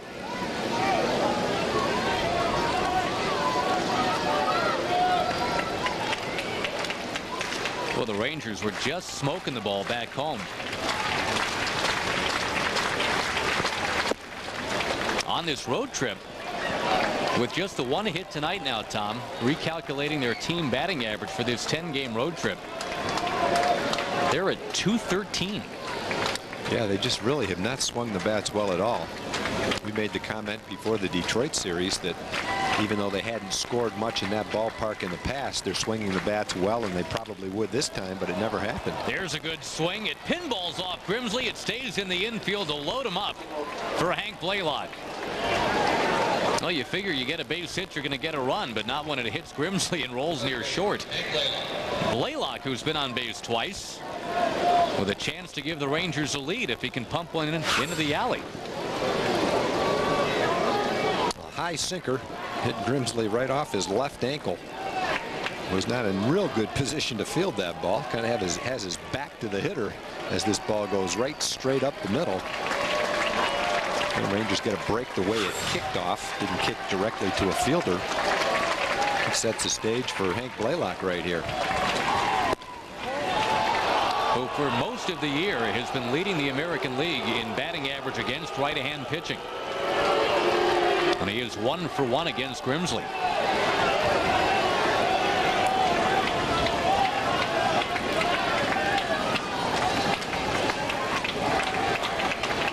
A-Rod on deck. Hot shot. Smothered it short. And they get the out at second base. What a play by Angel Baroa.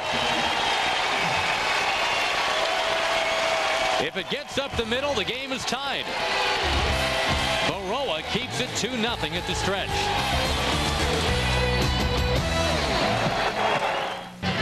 The Gatorade game summary on a soggy night in Kansas City. The Royals, not exactly exciting runs. A sac fly and a wild pitch. Rangers only 2 base hits in this game. It was looking like 3 until the Pennzoil protection play seeped into our ball game. Not just oil, Pennzoil, and you saw it just a couple minutes ago. Angel Baroa up the middle, and what could have tied this game. We've been talking about how important Baroa has been to the pennant race and the Kansas City team, both offensively and defensively. There's a great example of it right there. You make a play like that, it's just as good as hitting a 2-run homer. I remember how frustrated he was when A, he failed to get the run in before the rain delay, and B, when they chose to intentionally walk him after the rain delay. No time to mope. He goes out there and makes that dazzling stop at short.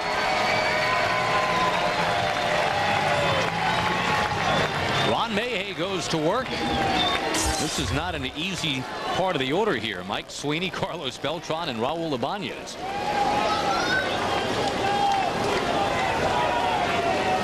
Thank you for staying up late with us. Josh Lewin, Tom Grieve in Kansas City Mo.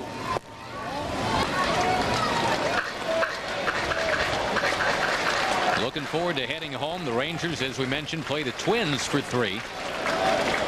And this Kansas City team moves in starting on Monday, Labor Day. Outside corner, 1-1 to Sweeney.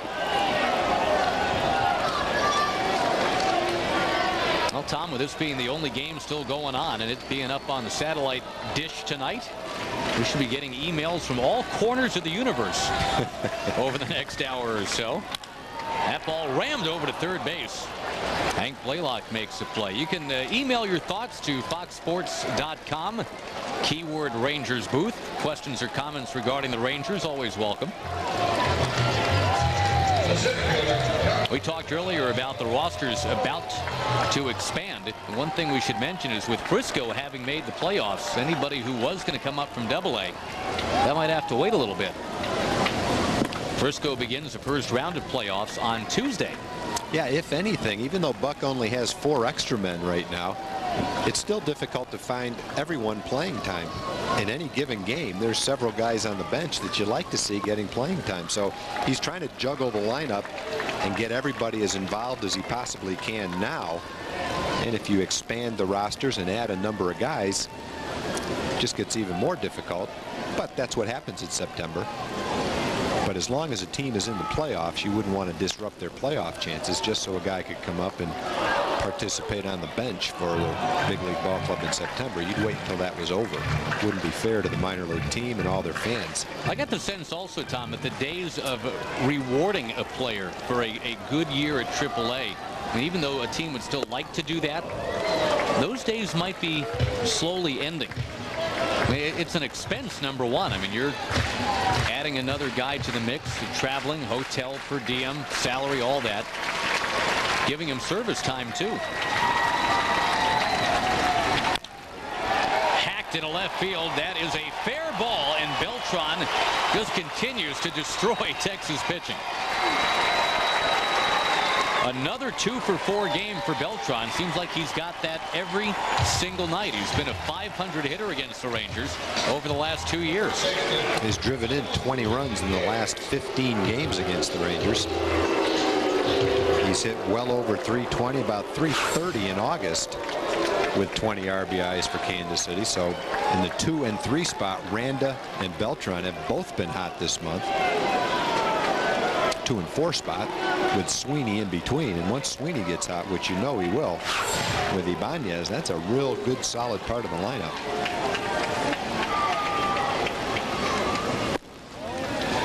Raul Ibanez up 1-0. What was your policy, Tag, when the 89ers season used to be over in the American Association? Would you try and reward guys for a good year? I think you're probably right the way you said that you don't do it as much now as you maybe did back then. It didn't cost as much back in the mid 80s as it does right now. Service time is certainly a consideration, especially for guys when they get their roughly 3 years for salary arbitration, 6 years to be a free agent. All those things have to factor into it. Right back to Mayhay, and he goes and almost throws it away. Yeah, for all intents and purposes, he did throw it away. He threw away a possible out. And now it's 1st and 3rd and only 1 out. Had a certain out and a rundown. Not a certain out, but a pretty certain out. But the throw was high. Now it's 1st and 3rd for Rondell White. E1, and that'll be the last act for Ron Mayhay, the comebacker. And he collected it, but then he airmailed it. Buck Showalter is out to the mound. Jay Powell has been warming in the bullpen, and with Rondell White coming up, that's the route the Rangers are going. A 2-0 Kansas City lead, and the Royals digging for more. We'll come back and see if it happens after this. Royals up 2-0, looking for more. Folks, we invite you to close out the season with a great selection of MLB Authentic Collection. Ranger caps, home and road jerseys, everything else you need to enjoy the game. Shop TexasRangers.com for all things baseball. That guy needs a wardrobe update. I said it, Tom Grieve. I don't want to mess with that dude. His girlfriend seems to like it. That's all he cares about. That is the most important thing there. 1st and 3rd, 1 down. Rondell White against Jay Powell. And Powell missing down and outside. Jay's going to use the sidearm delivery and try and throw that knee-high sinker and get a ground ball right here for a double play. Pitched a scoreless 8th inning in last night's ball game. An error set up the first run. A wild pitch scored the second run. And an error probably going to lead to a run right here unless Lance Nix can make a great throw. No chance to get the man from 3rd. You've got 2 sac flies and a wild pitch for the Kansas City Royals as they build a 3-0 lead. Rondell White, 5 runs batted in 2 games as a Kansas City Royal. The Royals have done a good job. When they had to get a fly ball to get a run in, they've been able to do it. They needed a hit with men in scoring position. They seem to be able to do it. And the big defensive play was turned in by this guy coming up right now, Angel Baroa.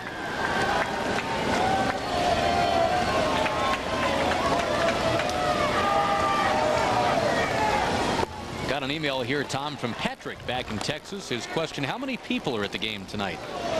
Let's see. There's that guy. There's that guy over there. Well, there were 12,000. Right now there's probably 2,000 maybe. Stuck it out through the rain. 2 balls, no strikes account. The ballpark seats about 40,000. I don't see any of the ushers chasing anybody away that's moved down at this point.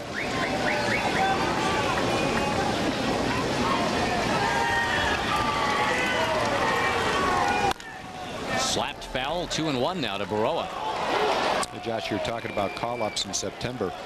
One thing that'll happen this year, there probably will be a lot of call-ups in September because there's so many teams in pennant contention, and you want to give the manager as many extra players as he needs for pinch runners, extra pitchers, whatever it might be, an extra left-handed bat, an extra catcher. So teams that are in pennant contention will spend the extra money that it takes and risk the service time for their players if it means the opportunity to play better in September and get into a pennant race. These are some possible call-ups for pitchers. Ryan Snare, the Rangers got him in a trade. They just signed Mickey Callaway. He might pitch in a couple of days. Ryan Drees has been here. Tony Mounts has been here. C.J. Nitkowski has been here. And again, we're just speculating. There could be others we're not even thinking of, but probably 2, maybe 3 off that list.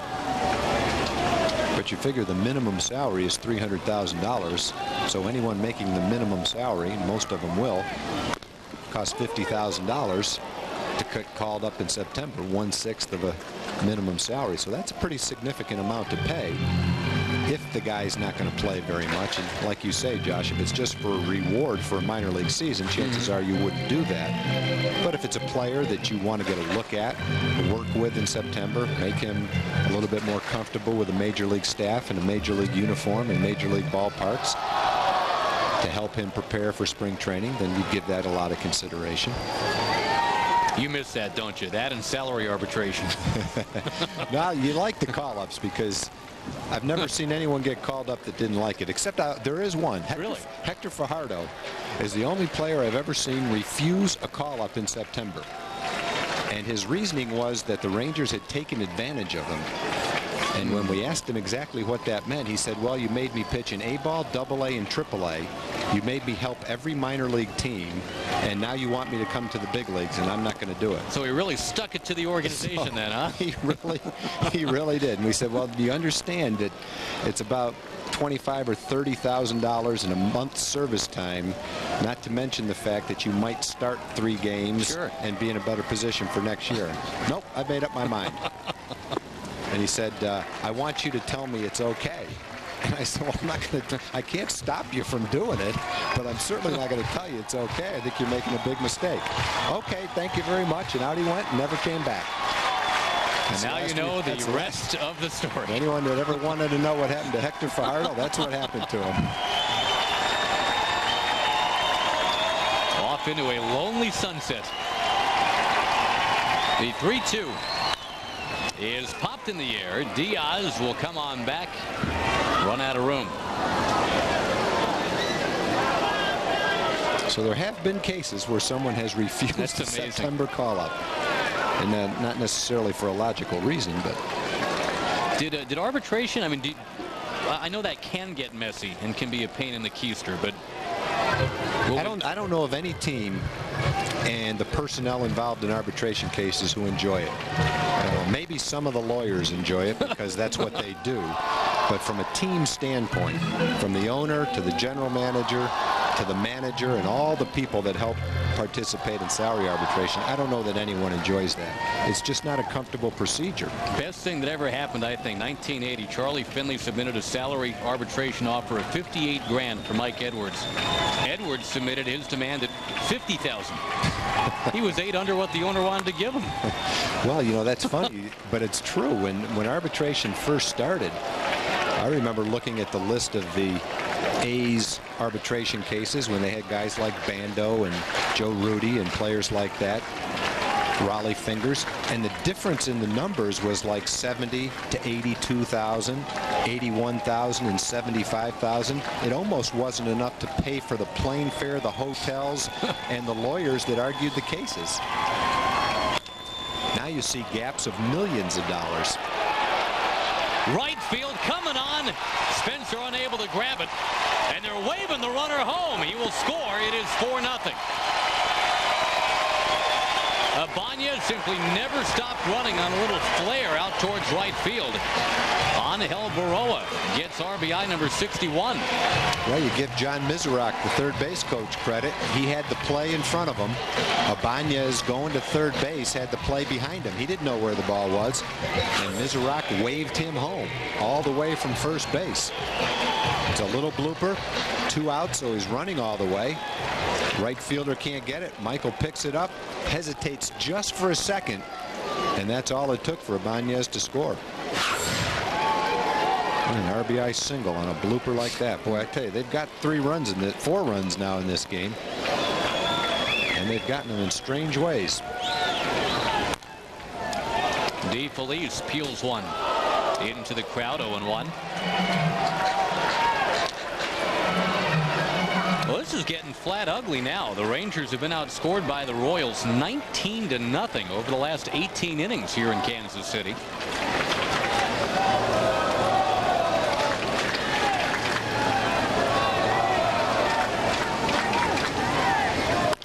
Remember, it was just 1-0 when the rain delay forced us to sit around and cruise the internet for an hour and 42 minutes. Now it's gone from 1-0 to 4-0. Josh, you were talking about the arbitration process, and the reason it's so uncomfortable for the team is because you have to go and argue your case on why you should pay a player less than what he wants. And in order to do that, it's impossible not to hint at certain parts of the player's game that he doesn't perform as well as he thinks he does. Sliding catch in left field by Jason Jones. Don't forget to replace your divot. Royals pick up 2. We'll play the 8th, and it's 4-0.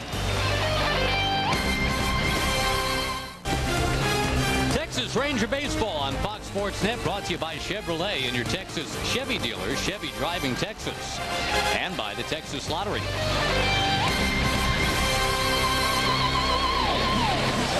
Tony Peña's Kansas City Royals trying to chop another half a game off the White Sox lead in the AL Central. They're leading the Rangers tonight 4-0. Tony Peña makes a pitching change, going to a right-hander. That is Kurt Leskanik. We need Leskanik and more coffee right about now, Tag. It's 11:06. Well, Leskanik has thrown very well for Kansas City. 1 earned run in his last 25 innings. Opponent's average of 158. He's got a good fastball, throws around 93 or 94 miles an hour with a hard slider. Good addition for the Royals. They needed help in the bullpen, and he provided it when they made the deal for him. Pittsburgh native facing off against Alex Rodriguez. You know, at the trade deadline, around the trade deadline, teams do what they think they need to do to help their ball club, whether they're in a pennant race or not. A-Rod drills one deep into the night. Good grief. Holy shnikes. That went over the fountain. That's stuck in the ground halfway up the grass. I'll bet you there haven't been many balls hit up there. If he pulled it a little bit, he might have hit the white truck. That is some kind of a home run. Well, they've got a sign, hit it here, where that white truck is to the left. And it's just about the same distance as the ball. Maybe not quite, but if he pulled it a little bit, it wouldn't have had to go quite as far. There's the truck, and there's the ball right there. Little to the left next time, please, Alex. And if you hit one into the fountain, you've hit a tremendous blast. Over the fountain, That is way up there. I got to see the tail of the tape for that. I mean, when this made there was just no doubt from the moment of contact. Yeah, that's the ultimate contact right there. A 93-mile-an-hour fastball. The best home run hitter in the league hits it with his best swing at the right point of contact. And there goes the shutout string for Kansas City. 400 and how many feet did they say? 442, I thought they say. 440 on the button. 440. Well, that's a long one. I'd like to see where it would have gone if there was a little bit of wind at his back. There's no wind tonight. Rafi trying to follow up. Smothered at first base by Ibanez, and there's Leskanic tiptoeing to the bag. Rafi hit it hard. Ibanez made the play. We're told that Bo Jackson hit one out around that area, Tom, off Mike Moore, that they called 475 feet. Wow. Well, I'm not surprised. Bo had some tape measure power. 440 is not half bad, though. So the Rangers' only runs in this series have scored on what else? Home runs by Palmeiro and Rodriguez. Yep, and the two guys you would probably pick. Spencer takes a quick strike. For Alex, home run number 38. And with Barry Bonds on the bereavement list, of course, the passing of his dad, Barry might not be playing until Tuesday, possibly. The window is ajar here for Alex to maybe overtake Barry Bonds.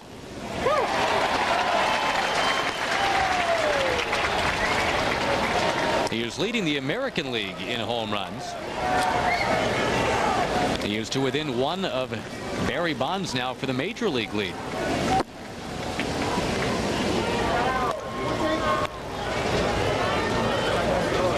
I'll tell you who my dark horse is, though. If the Phillies can get going, Jim Thome might end up with a 50 home run year. He could blast them in groups.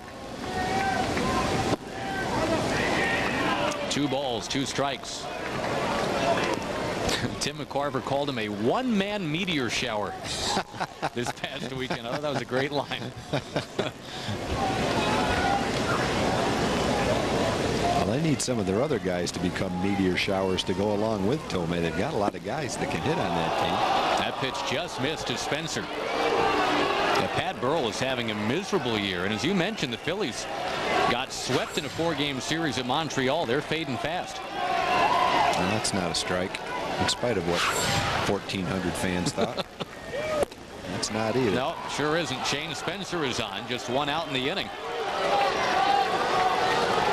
Well, the bullpen supposedly has improved markedly over the last few weeks. The acquisitions you mentioned, Tom, but been a little dicey tonight for Kansas City.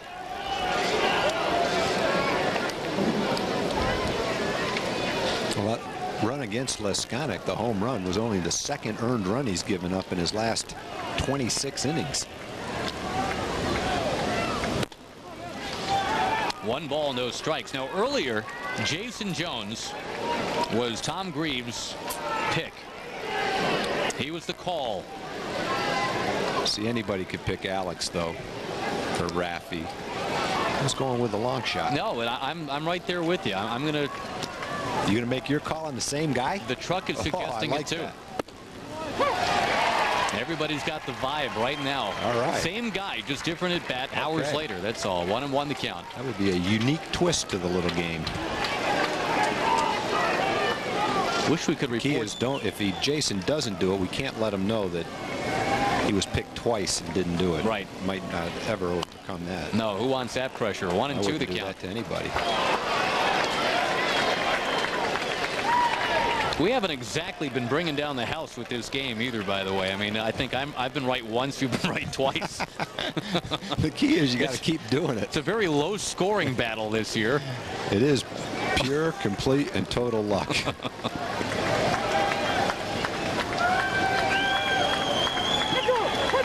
Time called. We should do the math on that. The Rangers have hit about 200 home runs this year. And we picked 3 of them? And we picked 3. That's about 1.5%. What, 1.5% of them? outside. 2 balls, 2 strikes.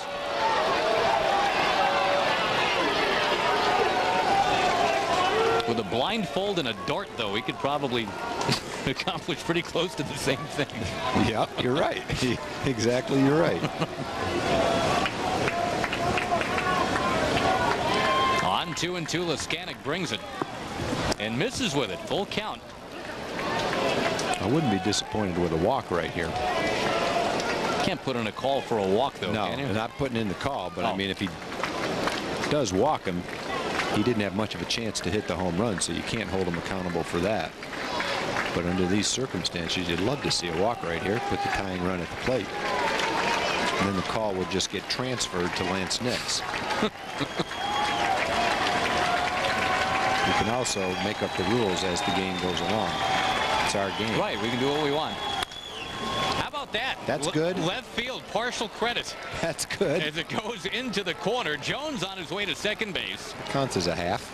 Runners at second and third, and the tying man will come up there. It's going to be Lance Nix. There's more action now in the Royals bullpen. Well, the Rangers are about due to have a blooper, a couple of soft ground balls fall in and get a little rally going. Not to take anything away from Kansas City. They've played well in this series, but boy, they've gotten some balls to fall in at critical times too.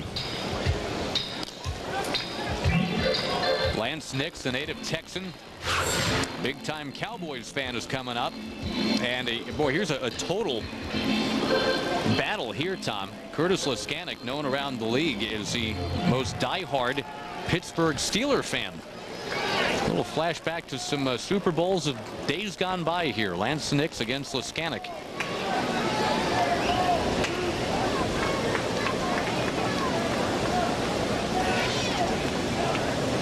Al Levine is ready in the bullpen if they need him. Right now it's Leskanic to Nix. Still just 1 out in the inning. Nasty slider.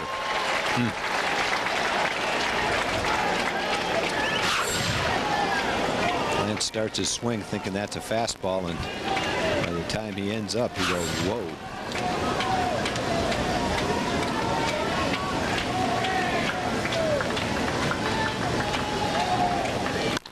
Nix tags it down the right field line. Fair ball. Now Leskanic went, whoa. 2 runs are in on a Lance Nix double, and hey, the Rangers, who were down 4-0 and looking completely sapped out of life, they're to within 4-3. Well, you got to give Lance some credit. He just waved at the first slider, and the next one was a pretty good slider too. Leskanic threw it down and in, and Lance just went down and golfed it down the right field line for a couple of RBIs. This is not a bad pitch. That ball is down and in. That's just a beautiful piece of hitting by Lance, who after the first pitch probably anticipated that Leskanic would come back with it again. He came back with it again. It was a good pitch, and Lance just drilled it. 2 doubles and a home run in the inning. Rangers back to within a run. Tying man at second base, just 1 out. We'll tell you about the new pitcher when we come back. Paul Abbott had a 1-hitter going, and then the rains came. The bullpen has not been nearly as effective as the Kansas City starter. The Rangers have pecked away. They've got a 4-3 deficit now. And one-time Ranger Al Levine is on for the 48th time this year in the American League. Yeah, Al was pitching well for Tampa Bay at a 2.90 ERA for Tampa Bay. Mark Teixeira's not impressed, looking to tie the game. He drills it to right, and it's going to be Nix being held at third. First and third, 1 out. Well, you know Steve Smith wanted to score the runner. He gave him every chance, made him take a wide turn. But with 1 out, you just don't want to take a chance. Guile came up with a pretty strong throw, and I thought Smitty made the right call by holding up Lance. Ball was hit very hard by Teixeira to right field and right at the right fielder. And now the Rangers, with a man on third, have a chance to tie it with a fly ball. Doing some pretty nice hitting here in this inning. It's all coming together for him. Sure is. Rangers still with a chance for a 500 road trip with a rally here. Remember, they haven't won in Kansas City in 2 years. Einar Diaz Takes a look at strike one, and all you're asking for here is no double play. I'd ask for that same pitch again right there. Slider right down the middle. Ahnar's hit the ball to about regular depth left field 3 times tonight. If he does that right here, it's a tie game. Goes that way, tie game. Keep them coming. The Rangers with 4 in the 8th inning. Ahnar Diaz punches it beyond the third baseman. It's like Alex's home run opened up the floodgates. Well, it sure woke everybody up. I mean, he hammered it 440. You're right, Tom. And then it was like, oh, all right, we're in the ball game. And remember, the only out of the inning was Rafael's shot that Ibanez dove for and turned into a 3-1 ground ball out. But they've gotten a couple of soft line drives to fall in, and that's nice to see. They're due some. Top of the order, Michael Young, a rip and a miss. Boy, it sure looked bleak about 10-15 minutes ago. The Royals up 4-0. The Rangers hadn't scored in more than 20 innings. They're bringing in a relief pitcher who'd given up 1 run in 25 innings. Right. It did not look good to start the 8th inning. That's why you never know in this game. 5 hits and a walk and a hard shot to first base. Mike Young's got to be a 2-strike hitter. Rolls one near third. Randa shuffles his feet, wastes some time. And what could possibly have been, though it would have been tough to turn it, a double play. It kind of fizzled as he made up his mind to go at the runner. I think he probably ended up making the right choice. It was a slowly hit ball, and he probably said to himself, I'm not going to be able to get the double play. I might as well get the lead runner if I'm only going to get 1 out. He probably made his mind up right in here when he saw he had a chance to tag the runner and a difficult throw to second base because the runner was right in his way anyway. I don't think he had a choice. Blaylock takes outside. 1 ball, no strikes.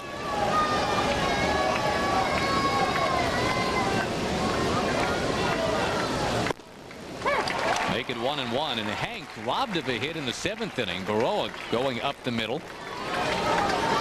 Hank has a walk and a single otherwise tonight.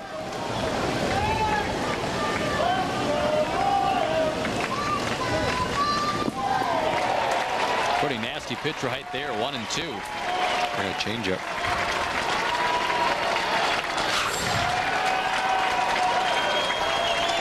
Changeup or a splitter. Well, you've got Alex Rodriguez on deck. Remember, he started all this with that long home run to left field.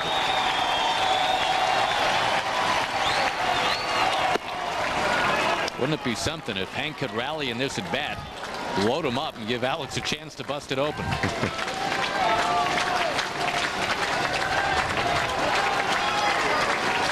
A-Rod does have 2 home runs off Levine. In the air, right center field, well hit. Beltran, long run back, and he's got it. Boy. Another hard out for the Rangers. But would you settle for a 4-4 tie, considering it was 4-zip? Alex Rodriguez jump-started the rally with a 440-foot home run. 4-4 tie. A 4-run top of the 8th inning. And an hour 42 rain delay. That conspires to make for some late-night baseball. The Rangers will send Francisco Cordero, the closer, out there right now in the 8th inning. You think Buck Showalter wants to bring this one in with a win? I would say yes. Well, you don't normally bring your closer into the 8th inning of a tie game, but I think extreme measures are called for right here. You're down 4-0. Next thing you know, you've tied it up late in the ball game. Got a chance to even up the record on the road trip, beat a team that's beaten you 8 straight games. Hey, go for it. Bring your best guy in there. Tell him this game's yours, big guy. Keep pitching and keep pitching until we win it. And the Rangers make other defensive changes that tell you that Buck is serious as well. We'll tell you about those as we go along here. A pinch hitter coming up. That's Desi Relaford. Donnie Sadler now in center. Spencer in left, Nixon right. Yep, you got it. Jason Jones is out. And again, Desi Relaford pinch hitting for Mendy Lopez. Switch hitter. He will He'll twist one into foul ground. That drops harmlessly untouched. Actually, Relaford doing pretty much all his swinging lefty these days. The one game still going in the big leagues right now. We'll try to breeze through the other finals for you as we go along. Looks like the Tigers are going to lose 100 games before Labor Day. Tag, they're at 99. Wow. Cleveland beat him 8-3 tonight. Jeremy Bonderman, who has got great stuff, takes his 18th loss of the year. Yankees beat the White Sox with a 5-run first inning today, knocking Neil Kotz out of the box. 7-5 was the final. So the Royals smell the opportunity to shimmy up in the standings here. They started out a game behind the White Sox. If they win tonight, they tie the White Sox. Minnesota has already won tonight. Actually, this afternoon beat the Angels 6-1. Desi Relaford working on a 6 for 45, which is probably why he got the day off today, getting a little rest.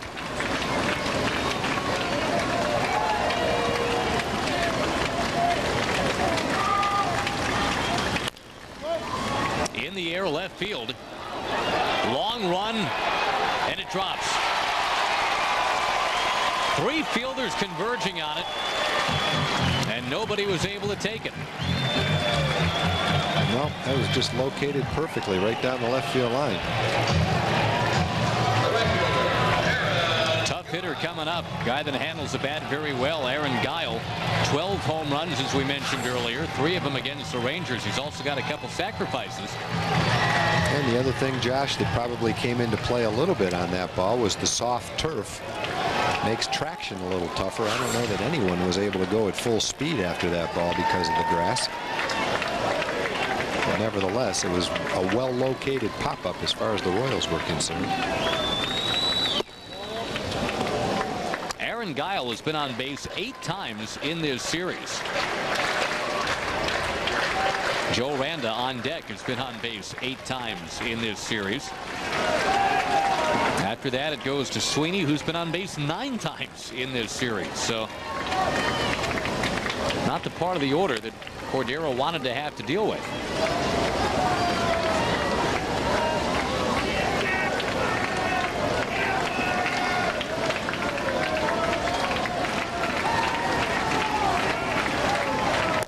We've talked about Guile very glowingly as kind of a slashing Steve Finley kind of hitter, and fielder for that matter. Action in the Royals bullpen. DJ Carrasco and Mike McDougal.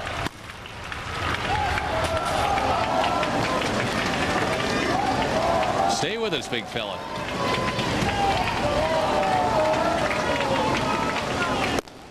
Outside corner. Good pitch from Coco. 1-1.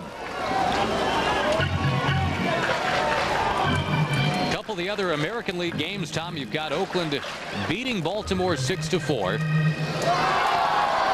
Scott Hatteberg had a home run in that game. And with the Mariners losing to Tampa Bay, all of a sudden here are the Oakland A's doing their big second half push thing again, getting 2 games up on Seattle. Suddenly the Mariners find themselves duking it out with the Red Sox for the wild card. Flip-flopped in 2 weeks.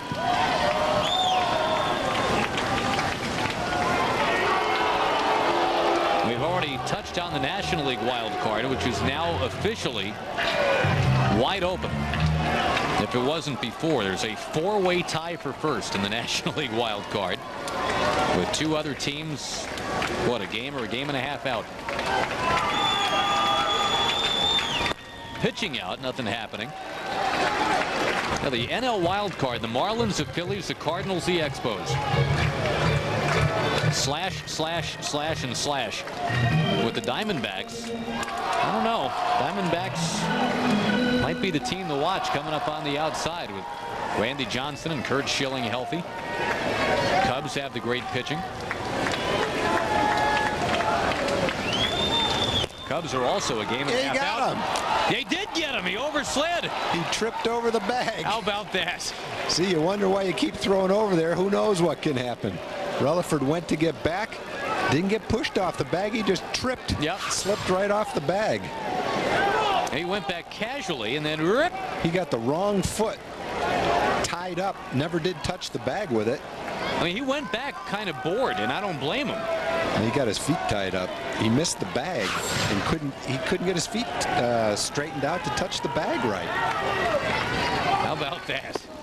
And now Cordero right into Guile to square the count 2-2. The breaks, which had been piling up against the Rangers, are now starting to go their way. It looked like they were piling up again with that little blooper when it fell in. I hope they do catch a break right there.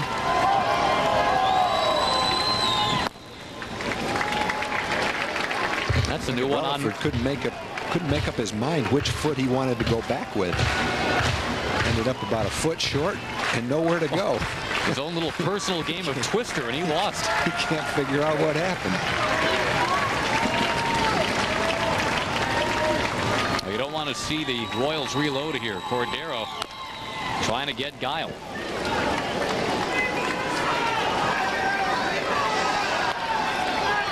I was about to say, Tom, with the Cubs losing to the Cardinals, the Cubs are a game and a half out in both pursuits now, in the Central and in that wild card division. The Astros and the Cardinals are tied for first in the Central.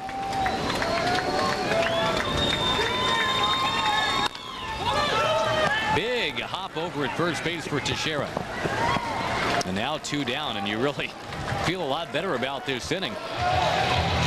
Joe Randa coming up with 2 outs, nobody on base. The third baseman, Joe Randa.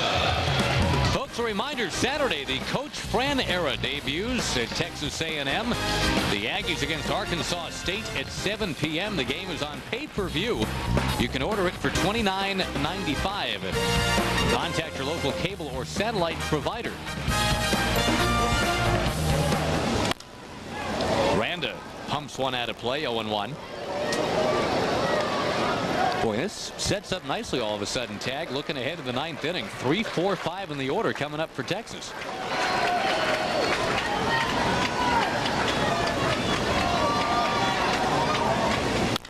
Randa, though, smokes one to left field. Long way back. It's gone.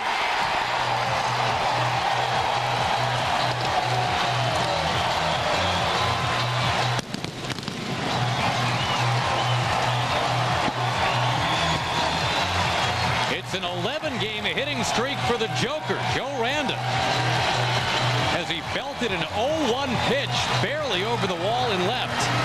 You go back to Detroit when Shane Halter tied the game up that went 16 innings. Coco's throwing 97 miles an hour, and there's no way Halter can get around on his fastball. He hangs him a slider, the only pitch he could hit out of the ballpark, and Halter tied the game up. Throws Randa 97-mile-an-hour fastball. He fouls it down the right field line foul. He was late on it. Didn't come close to hitting it fair. And then he hangs him a slider, and he's able to get the head of the bat out, and he hit it out of the ballpark. Oh, we go back to the home run first. The Royals, meantime, are revisiting Cordero knocking Sweeney down with the first pitch to him. Randa had a game-winning home run last year here against the Rangers. Sweeney late on the fastball, as Randa had been. And you're right, that was a Shane Halter redux. Another third baseman, another right-hand hitter. Again, late in the game. You know, it's a little bit of a second guess. I mean, it's not like Coco has a bad slider. I mean, he can make you look bad with his slider. But in a situation where a home run can tie it or win it, you really have to concentrate if you want to throw your second best pitch and keep it out of a location where the hitter can get the head of the bat out. You're throwing this, not that these hitters can't hit a 97-mile-an-hour fastball either, but the chances of hitting the ball out of the ballpark are a lot better on a hanging slider than they are when you're throwing 97 miles an hour.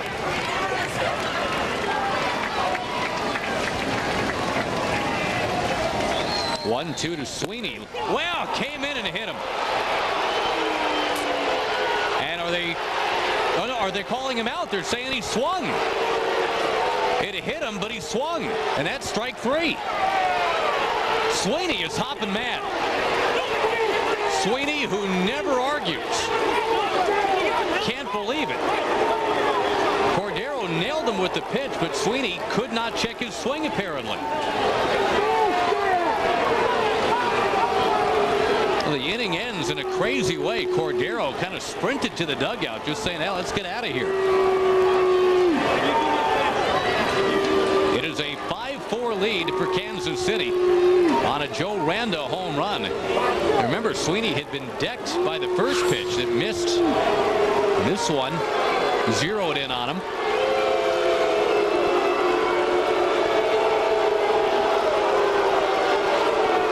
I don't think he swung at it. No, I don't either. I mean, if you go through the strike zone with your bat and get hit by the ball, it's a strike because you've swung.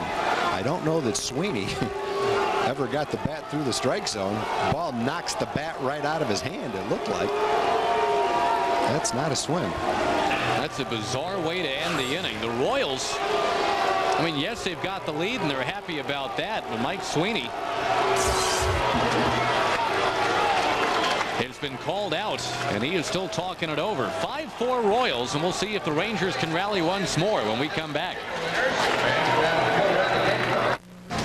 Texas Ranger Baseball brought to you by Southwest Airlines. More than 2,700 nonstop daily flights to 59 destinations all across the country.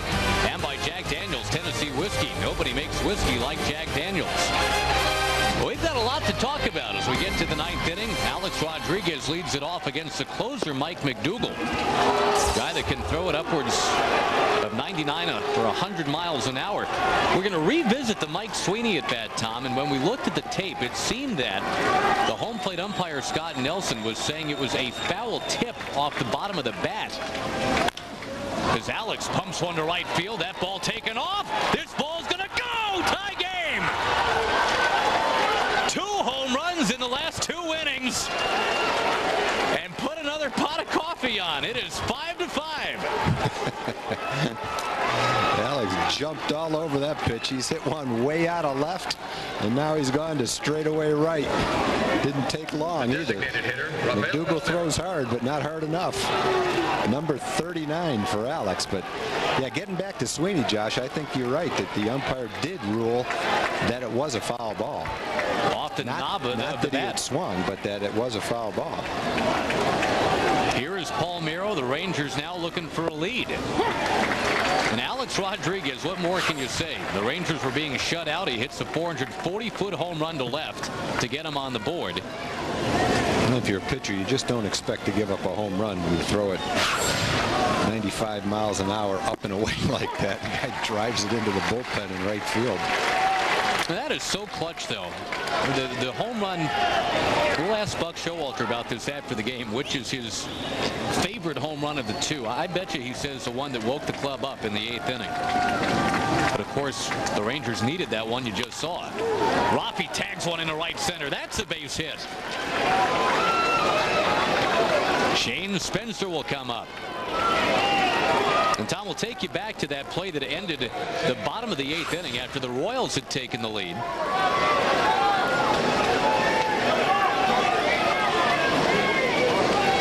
Watch the umpire here. I think what happened is I think it hit him in the wrist and then hit the bat. But you'll see the umpire come into your picture here saying right there, foul tip, strike 3.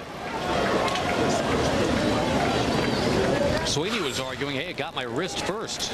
As you see Navarre now pinch running for Palmeiro at first. And if that's what happened, if it hit his wrist and then the bat. Spencer jabs at a bunt. That did not go well. Trying to move the runner along. And Spencer doesn't get called on to bunt that much. He popped it right up. It would have been a tough call for the umpire because you would hear the ball hit the bat. You would not hear it necessarily hit his batting glove. And so as the umpire, the ball comes in, you hear it hit the bat like that, and you would think it was a foul tip. Pretty obvious, though, that it hit Sweeney somewhere in the hand. He wouldn't have that ice on it. Somewhere around the knuckles, maybe.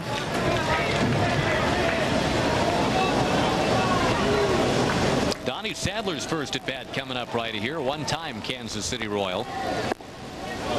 Now, you've got great speed at first with Ramon Navarre, but remember, it's a muddy track. All the rain we've had tonight, including the hour 42-minute rain delay.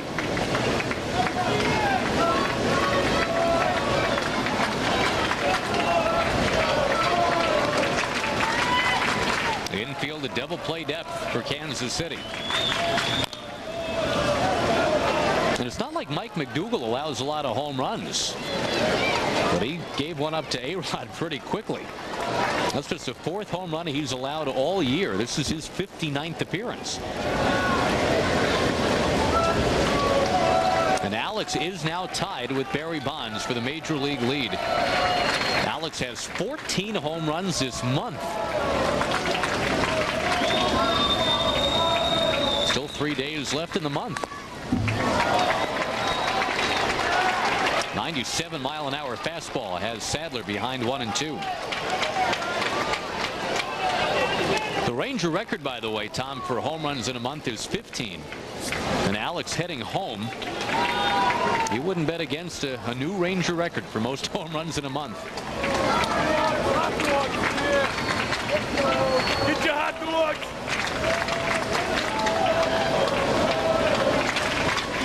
Navarre extends the lead by half a step.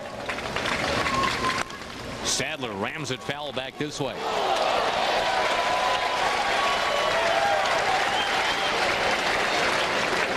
Well, all of a sudden the Rangers have 9 hits. Remember, they were being 1 hit through 6 innings. Through 6 2/3, as a matter of fact.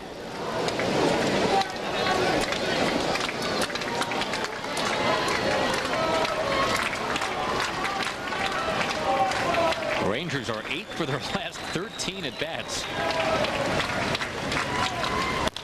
Ground ball from Sadler. And they look to second base to get the out there. Sadler, another fleet base runner, takes over at first. And a chance for Lance Nix to be a 9th inning hero.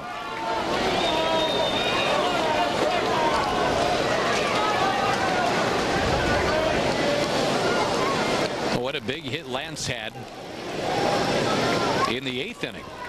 Had that double into the right field corner, scored a run and set up a few more.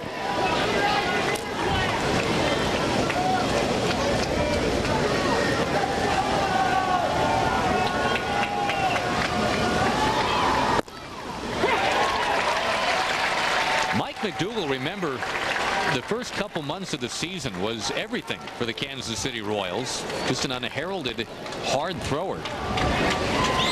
But then the saves stopped coming for a while. He's been frozen at various times this year. A couple weeks, 3 weeks at a time without a save. Overall, though, he's now got 26. And has blown the chance for one tonight. However, he's 0-2 on Nix.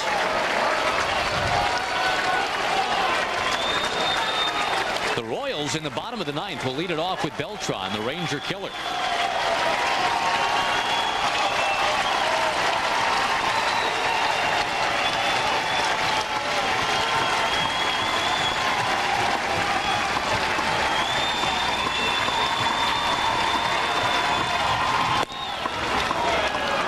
One ball, 2 strikes to Nix.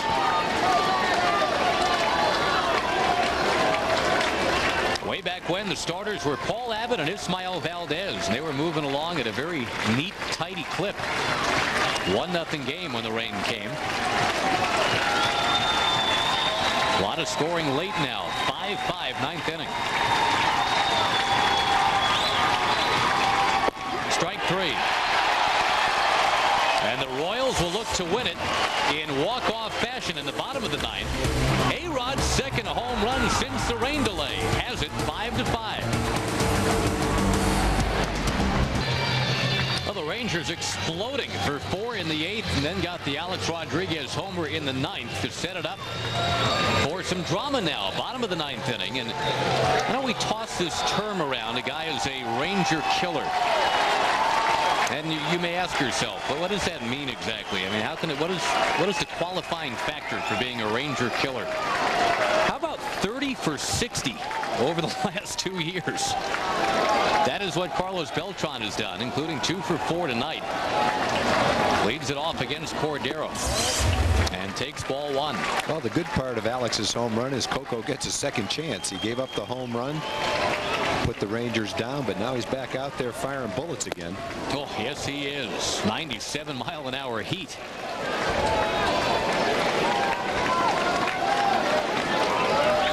This year, Beltran 14 for 25 against the Rangers.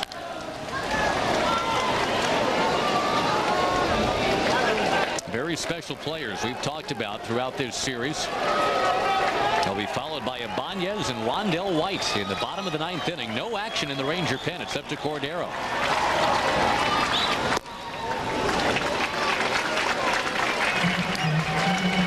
Joe Randa and Alex Rodriguez trading solo home runs in the bottom of the 8th and the top of the 9th.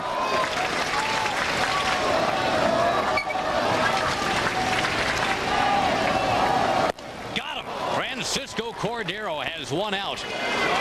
And that is a tough dragon to slay right there. Well, he slayed him with some 97-mile-an-hour fastballs and then a nasty slider on the inside part of the plate. And that's why I say, you can't second guess Coco for giving up a home run on a slider because he's got a great slider. A guy like Beltran, you throw that pitch in that location, you got a great chance to get him, which he did. The slider to Randa got a lot of the plate, though, and it was a pitch that Randa could get the head of the bat out, get it up in the air, and hit it out of the ballpark.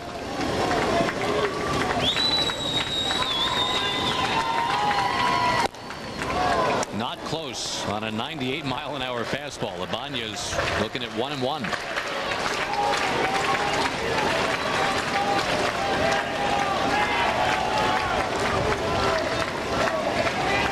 I just think you're going to see more times you're going to see a hitter get a hold of a pitch that's a hanging slider than you will a 98-mile-an-hour fastball.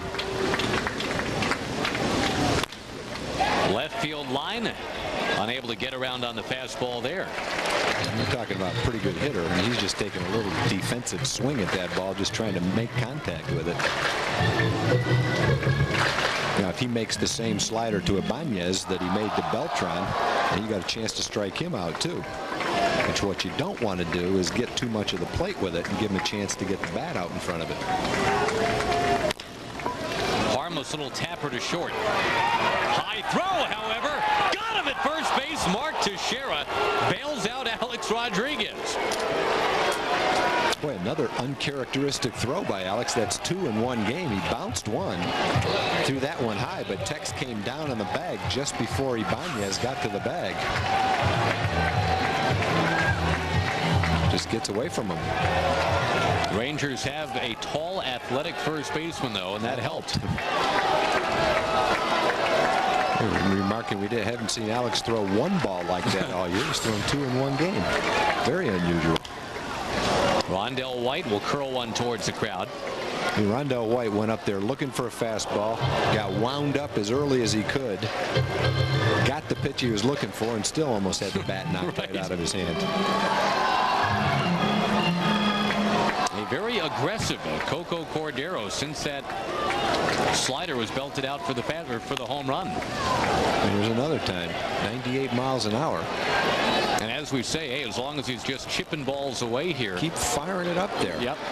Can't hit that pitch out of the ballpark. If you throw a slider here, you just have to concentrate and keep it out of the strike zone. This ball takes off to right field. Not far enough. Told you couldn't hit it out of the ballpark. You were right. You were right. And we go extras in Kansas City. Approaching the midnight hour. 5-5.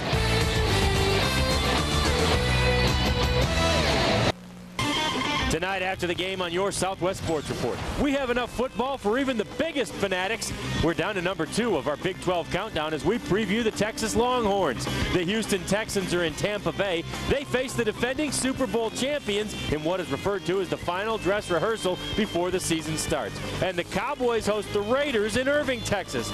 Oh yeah, that's the team that lost in the Super Bowl last year. That and oh, so much more tonight after the game. If it's blue, we're pregnant. Yeah. Okay, baby.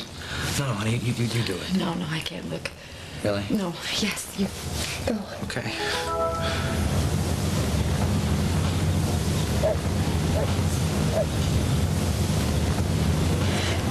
Well? Rangers are gonna kill him. Here, take this thing. You can't be serious. Huh? Did you say something? Kauffman Stadium in Kansas City. No, it was not a sellout to begin with, and now that we're headed for the 10th inning and midnight, the crowd gets smaller and smaller as we go. Rangers 5, Royals 5, and a new pitcher for Kansas City. You know, the bullpen's going to be a little used up for Tony Pena when they start their next series tomorrow. They go to DJ Carrasco, the 7th pitcher used in this game by Kansas City. They've used a lot. They haven't used him for very long, though. They're probably all able to pitch tomorrow. They used Paul Abbott for the first 6. They've used 5 pitchers to get through the next 3. And now Carrasco becomes the 6th relief pitcher as he starts the next inning. Tony Pena's team will take on the Anaheim Angels next up. A couple lefties go at it tomorrow. Jimmy Gobble and Jared Washburn. Meantime, the Rangers back home to take on the Twins. Mark Teixeira takes. Strike 1 the call. Mark with a walk and a single since the rain delay. It's kind of the line of demarcation in this game. Pre-rain delay and post-rain delay. The Rangers had no runs on 1 hit before it started pouring. Then a nice cleansing rain. 5 runs on 8 hits since then.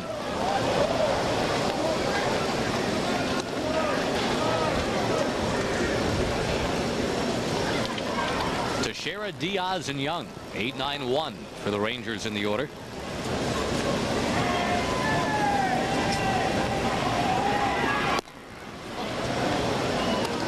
Again, Alex Rodriguez has been the hitting hero. Solo home runs in the 8th and the 9th. Up over top, Mark Teixeira disposed of, 1 down.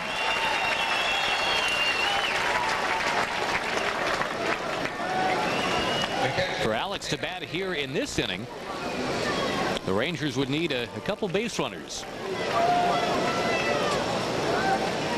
And then with 1 swing, I know this is projecting way out there, but then with 1 swing, if it's 2 on, with 1 swing, Alex could get to 40 home runs and 100 runs batted in for the year. Strike to Diaz.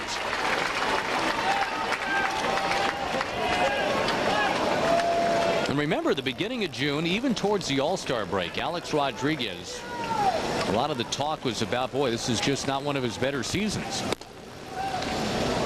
Which it wasn't at the time. No, but I mean, here we are, not even at Labor Day, and you're talking about the 40/100 thing. Plus, he's closing in on 20 steals. 1 ball, 2 strikes to Einar Diaz. Carrasco showing some pretty good breaking pitches. Got Tex on a curveball. Einar couldn't check his swing on a pretty good breaking ball.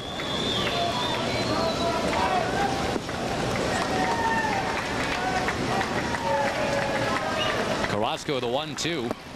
Make it 2 balls, 2 strikes.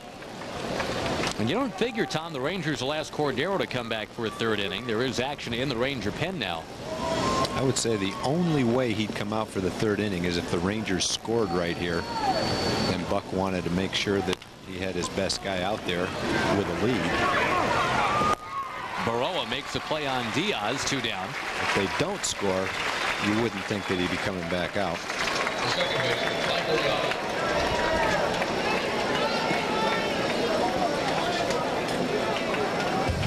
Looks like the eraser down there throwing.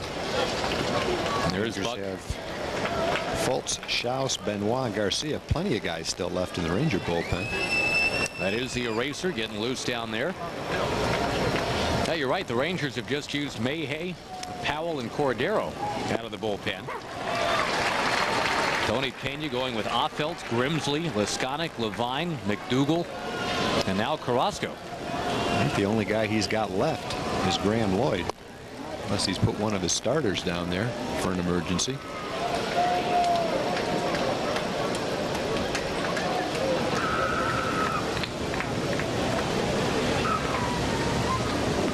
Mike Young swings, doesn't get it.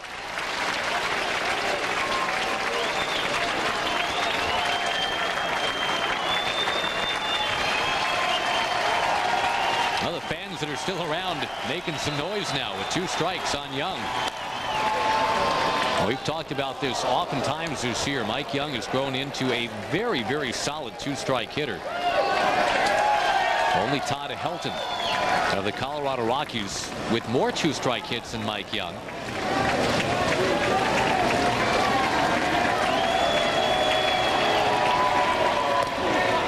Was not going to offer at that one, however. 2-2.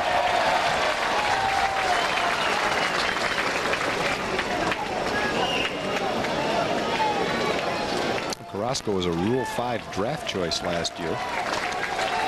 He's got a good arm. He's throwing 93 to 94 miles an hour with an assortment of breaking balls. Fly ball lofted down the line. Long run on soggy turf. Rondell White almost able to grab it. Then it spun out. Boy, what an effort. And he messed up that bright white jersey, didn't he? Well, if somehow that ball stayed fair and the same thing happened, that would have been a triple with no one covering third base. Nice job by Baroa to avoid stepping on Rondell White, who gave it a great effort. And some all-temperature will be needed. 2 balls, 2 strikes to Young. Blaylock waits on deck. And that is where he will stay, it would appear. The Royals will try to win it now. In the bottom of the 10th, they've got the bottom of their order coming up. 5-5 tie.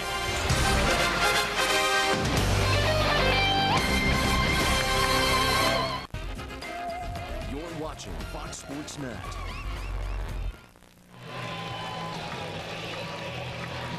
A weary Ranger Ball Club getting psyched to go home. Little detour, though. Extra innings in Kansas City. Homestand begins, well, I was going to say tomorrow night. Technically tonight. Happy August 29th, everybody. Rangers 5, Royals 5, and here's the eraser, Erasmo Ramirez, Southern California proud, pitching in Kansas City right now. The Eraser's 3-0 on the season. Had a chance to go to 4-0. Have to pitch a couple innings to do it, though. Or he could pitch 1 inning, Rangers score, and someone else, I guess, could come in and finish the game off. That's a fine theory, too. A lot of different ways to accomplish that win. Angel Baroa. Remember the great play he made defensively. Seems like hours ago, but robbing Hank Blaylock with the bases loaded, and you know, every play like that now becomes a big play. Yeah, Blaylock in this game had the ball you're talking about with the bases loaded, and then with a couple of men on, he hit a ball to the warning track that Beltran ran down in deep right center field. Excuse me. So he had a couple of balls and a chance to drive in big runs that he hit hard both times. Lashes this one into left, and the Royals have the winning man on. Rookie of the Year candidate. And he doesn't look like much. I mean, he's 170 pounds, but he's strong. They say he can walk through the clubhouse on his hands, Tag. You got to be strong to do that. Yeah, you can tell he's athletic just watching him play.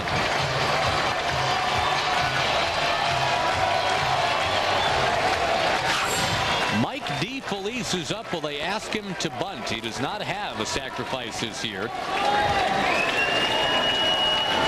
Shane Spencer was asked to sacrifice earlier for the Rangers. That did not go well. He squares, and he bunts in the air. It hits the ground. Ramirez has his man at first. And Mike DeFelice, I guess spending some time in the National League, has learned how to sacrifice a little bit. So the winning run at second base. Let's quickly go to Randy and Dana and take a look at what's coming up next on the Southwest Sports Report. Josh and Tom, thanks. The coffee is brewing right now. We're waiting for this one to end. Coming up, Cowboys will recap their win tonight over Oakland. And the college football season began in the Southwest. We've got all that and much more. Back to you guys. All right, thanks very much, guys. Hang in there. Ken Harvey's going to come up to pinch hit. And Ken Harvey loves a fastball. Let's see if Erasmo Ramirez can take him off his game here. Erasmo throws a terrific changeup.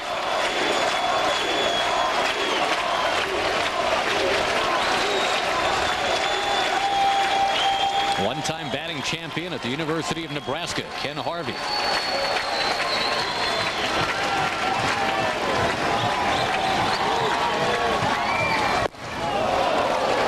One ball, no strikes to count to him.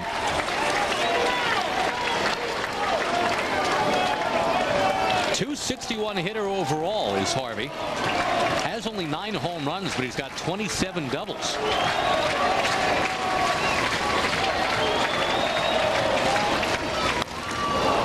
Took a big rip, but a slow pitch, and it's 1-1. The weight on the changeup is the best he could. He waited on it pretty well. Still cued it right off the end of the bat. You've got a lefty on deck, Aaron Guile.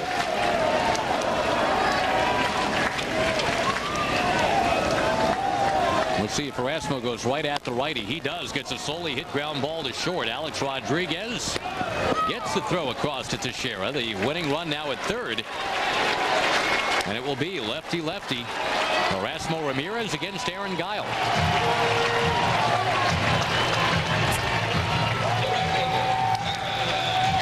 Now the pressure shifts a little bit to Einar Diaz, too. Wild pitch would end this game.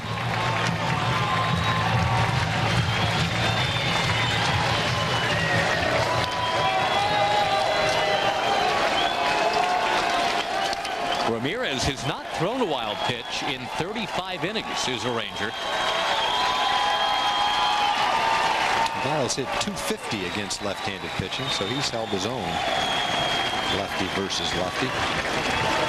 Native Canadian standing in, takes all the way, strike one.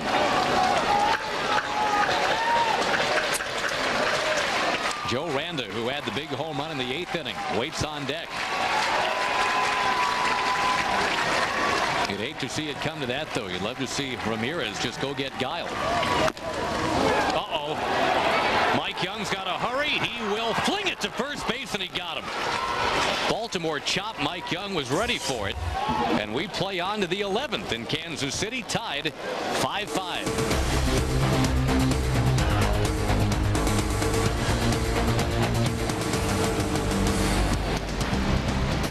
Coming up on your Southwest Sports Report after the Rangers, our Big 12 countdown continues. We'll preview the University of Texas, and high school football kicks off tonight. Join us after the game for all the scores and highlights.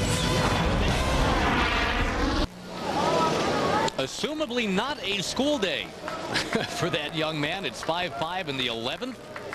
And the Rangers have a nice part of the order coming up. 2, 3, and 4. Blaylock, A-Rod, and remember Ramon Navarre DHing now, not Rafael Palmeiro. So if you're looking for the quick strike offense, maybe your best bets for the first 2 this inning, Blaylock and A-Rod. Julius Matos in the game to play second. The Royals are now out of players.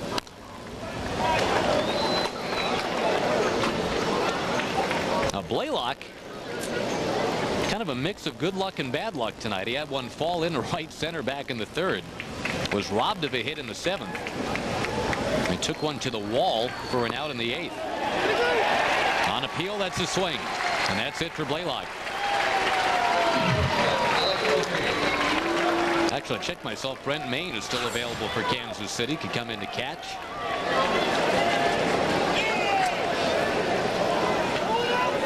Yeah, Hank got through. Watching it happen to the naked eye, it didn't look like he swung, but boy, when you see that replay, it looked like he went through. Now A-Rod will look for a 3rd home run since the rain delay off a 3rd different pitcher. And Carrasco's definitely not pitching like a kid that was a Rule 5 draft choice. He looks like he's pitching with a lot of confidence, has a good arm, good assortment of breaking balls. Last last year in A-ball, Lynchburg, Virginia. That sounds like a charming town. Well, it's not necessarily the springboard to big league success in the very next year. Carolina League to the big leagues. As for your Chevy key play tonight, Alex Rodriguez igniting this rally, a 440-foot monster of a home run. That seemed to wake everybody up in that dugout. He takes 3-0. It's now 3-1. For the record, Alex does not have a home run on a 3-1 pitch all year. Carrasco at 3 balls and no strikes was taking no chances. If he walked him, he walked him, but he was not going to give him a good pitch to hit. He's still aiming for the corner. And he does the same thing 3-1. And I think the reason why Alex doesn't have a home run on 3-1, which assumably is a terrific home run hitter's count, is what you just saw. The guy's not going to let Alex beat him. Rather walk him than serve one up. And as we mentioned, no more Rafael Palmeiro in the game. Navarre had pinch run for him, so it'll be Navarre and then Spencer here in the 11th.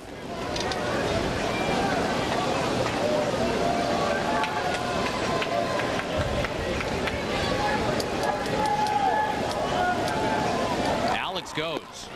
Running on a breaking ball and head first. He's out of there at second base. What a throw by DeFelice. It's the only place he could have thrown the ball to get Alex. He threw it 6 inches on top of the bag. And the infielder is able to slap the tag right on Alex's hand. Not much you could say about that. You try to run, get into scoring position, and DeFelice just shot him down with a perfect throw. Throw was right where it had to be. You're right. Look at that throw. Anywhere else he's safe. Ramon Navarre fouls one. One more look. Nothing you can do on that throw. Except tip your hat on the way back to the dugout. Which we've done. Nice throw, Mike. Out of play again, 1-2. The Royals in the bottom of the 11th will have 2, 3, 4 in the order coming up, but we're wondering about the health of Mike Sweeney. Don't know if he'll be swinging the bat or not from that 3 spot in the order.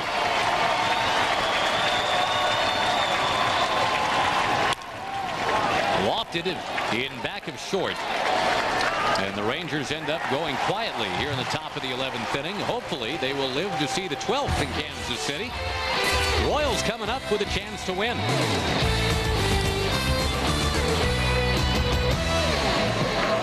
Saturday's non-stop football. We start off with the Big 12 Showcase. Southwest Football Saturday updates you on all the games. College Football Saturday kickoff leads into the North Texas OU game at 6. Then we wrap it up with hardcore football at 9:30. Dancing up a storm past the midnight hour here in Kansas City, and hopefully the Rangers and Royals will progress along to the 12th. What scares you a little bit here, Tom, I'm hoping you're not sharing the same sense of deja vu that I am, but there was a 5-5 game in the 11th here last year. A lefty on the mound. Alvarez, not Ramirez. And the game ended abruptly in the bottom of the 11th inning. Actually, that is so far off my radar screen that I was not worried about. Oh, good. Well, then never mind. Okay. Besides, the guy that hit that walk-off home run is not in the game. That's Brent Maine. We figured maybe we'd see him pinch hitting for Sweeney.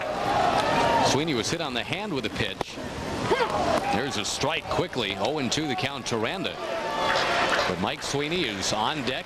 Beltran will follow.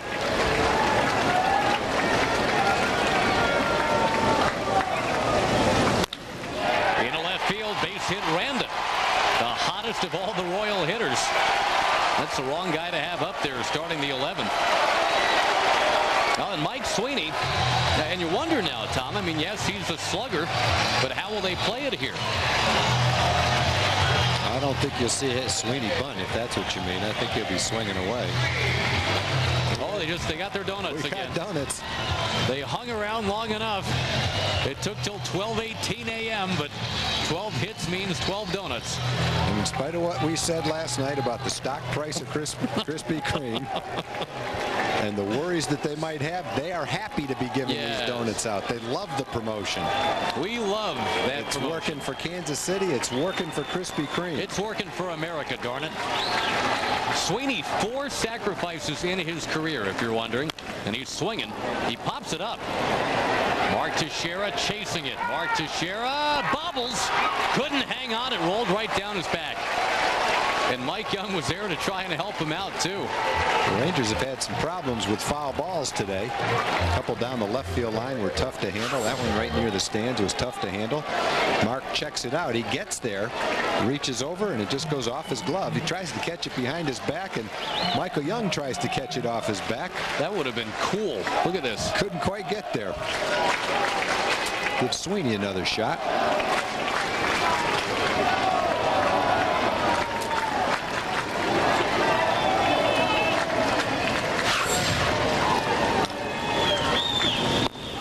Sweeney way out in front of the crippler. That changeup from Erasmo Ramirez.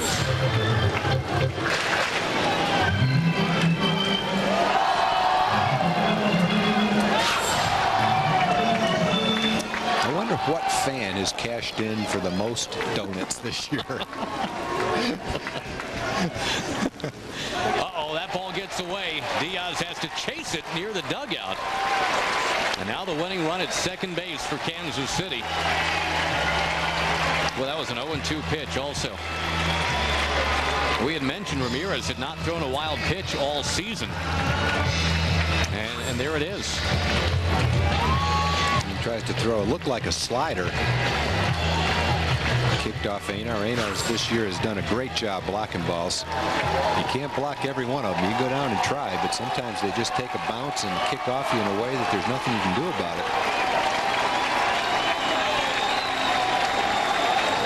it. Well, Mike Sweeney was very upset that he was called for a third strike in the 8th inning. Thought he was hit by the pitch before the ball deflected off the knob of his bat and into the glove of Diaz. Line shot foul.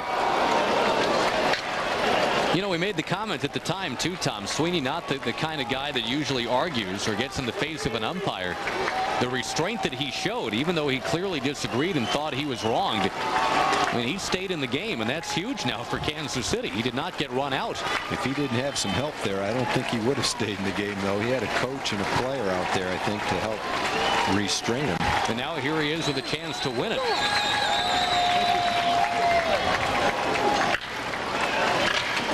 Beltran looms on deck.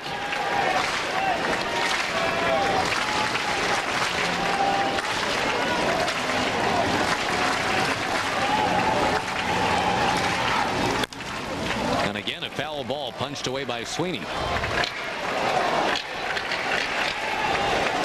And you can tell Sweeney's concerned about the changeup. He's just fighting the fastball off. Concerned that he'd be too far out in front of the changeup. Sweeney's a tough guy to strike out. He's only struck out 42 times this year and right around 290 at bats. Deadly with runners in scoring position, too, hitting around 450. Knocked down by Diaz, and he scrambles to find it. And what's at stake for Kansas City with the White Sox having lost this afternoon? They've got a great chance to get within a half a game of Chicago. Minnesota has won to further tighten things in the Central.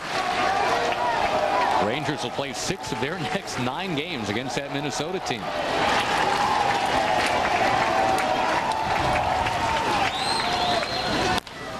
Ground ball, base hit. Kansas City looking to win it, and they've done it.